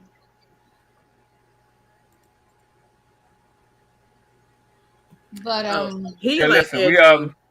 Hey, I was just there for the ride. I definitely just about to say that. Listen, we hit the 4-hour mark. We definitely appreciate everybody coming out. This is one of the staple shows. Savannah has her show in the morning. It's 10:30 a.m. Eastern. So that's, y'all know y'all. She's gonna do a show. Like she's gonna do a show. She's not gonna just remix that same. She's gonna do a show. Lexie may or may not be there, but we may test pilot another show later Sunday. We may not. I don't know. Kind of in there, but y'all see the Cash App. It's scrolling at the bottom. Lexie's in front. Savannah's in the it's next. Hit the Cash App. Support them. It's their show. Share the fuck out the show. Especially because Dirty Folks got a shadow ban. Wow. Fucking 3 times. Twice, but no, it was 3 words. I ain't gonna say them, but it was definitely 3. I was counting. But this is we definitely gonna be doing this again Saturdays, 9:30 Eastern Standard Time, PM, 9:30 PM. Sorry. It's a lot. It's a big conversation. It's a lot to talk about. We definitely want to have, more people come up, give their perspectives, give their stories as we go further and further into it. We think it's something that can help relationships. Wake up the so-called Black female. This is actually her conversation that she needs to be involved in. I'm one of the people that take the position that she's the most submissive. Lexie has said the same thing. Kind of agreed, and I was like, you know what? We on the same page with a lot of things. Her experience, 20-something years in the culture. My experience being ultra thought in my 20s. and having a type of relationship, it definitely changes shit. Like when I switched it up from the just regular hood nigga shit to doing what I was taught, the relationships is better. Most of the exes I've had, you know, I can still call them to the day. They know their place, and there's no disrespect. You know what I'm saying? It's like what I showed the other day is like by as far as they can get. My ex, it's not. She wouldn't call me a bunch of names. It was just she was telling me how she feel, which is what I always ask. You know what I'm saying? And I ain't denying nothing. So it dramatically changes the relationship. I live in a completely different world than most dudes, and it's a part of it. The other part is I look fucking awesome. But you know, things happen. You know what I'm saying? It doesn't matter. Yeah, pretty privilege is the thing. But it is. Definitely appreciate you guys for coming out. Lexie got to get her pretty sleep. I'm going to continue to run my 36 to 48 hour days. Justo was already asleep because he been tired of us for the last fucking hour. I had some nightmares tonight. What kind of nightmares you had? That was a beautiful story she was telling. Yeah, it was, man. The closet thing. This is a beautiful world, man. I mean, investigators are gonna come looking for me after hearing this. And look, fingerprinting and everything. Whatever, bro. What? Do you have somebody in the closet? It's not that bad, bro. It's not that bad. Just you don't know nothing. Anytime I can stress out Dusto, I'm happy because he trolls everybody. Is this my punishment for over trolling? Yes. Nah, this is a gift to everybody, bro. We appreciate it. I'm about to say this shit is beautiful. How it is. I don't know what he going through, but I'm going. So you gotta get out of the dictionary. Jesus Christ. Flip her around every once in a while. Almost Republican cities or some shit, because all Chicago, Detroit, Cleveland, this is regular shit. You just deal with toxicity all day. I just want to thank Savannah, right? I'm gonna support Savannah, but here's the thing: everybody, Savannah, you are beautiful. Everybody gave you credit for that, but the reason I fuck with you is because we had that bet, and I was like, well, if I do this, you got to cam up, and I did what I did, and you cammed up. And a person that keeps their word, integrity means a lot to me. So that's why I fuck with you. You know what I'm saying? Everybody else fuck with you because you cute and they think they're going to get some ass. But for me, dog, this is kept your word. And he said they think they're going to get some ass. Ain't lying. I just want to tell the fellas on the panel, you know, thank you so much. You guys are so fun and so funny, and I appreciate your curiosity. Also, make sure your ladies slice your tomatoes the way you want. And she makes your peanut butter the way you like. Make sure she butters your toast just with the right amount of butter and makes your coffee the sweetness that you want. Make sure she scrambles your eggs or poaches them exactly how you desire, and get her to do those things for you, and have her take pride in it, and then build from there. I mean, if you're with a woman who says she loves you, you're like, babe, I like my tomatoes a little bit thinner. I like my lettuce to be shredded. You know what I mean? And she's like, oh my God. It's like, really? You can't even do that? Like, I would cheat on her. I would cheat on her with the nanny. I'll go cheat on her with her sister. I'll be so nasty. Like, really? I take care of you. I provide for you. I love you. And all I'm asking you is to use Williams Sonoma that costs $400 or whatever the hell, or the ninja set you order when you order from TV shopping, to make me my sliced tomatoes the right way, or shred my lettuce the way I like, or cut the crust off of my sandwich if that's what I want. That should not be a big requirement. So I just say, you know, when she's in the kitchen making that sandwich, go there and pat her in the booty and tell her she's doing a great job. And get your sandwiches made the way you want. Well, that's facts. Like, in a relationship, you should take pride in what you do for one another. If you're not doing that, then why y'all together? All right, look, you guys. Hey, look, y'all can hold tight. You can sit in the back. We don't want to shut this show down. Again, I appreciate everybody coming out. Y'all hit the like, subscribe. Y'all that's on the replay. Hit the like, comment. You know, keep the algorithms pushing.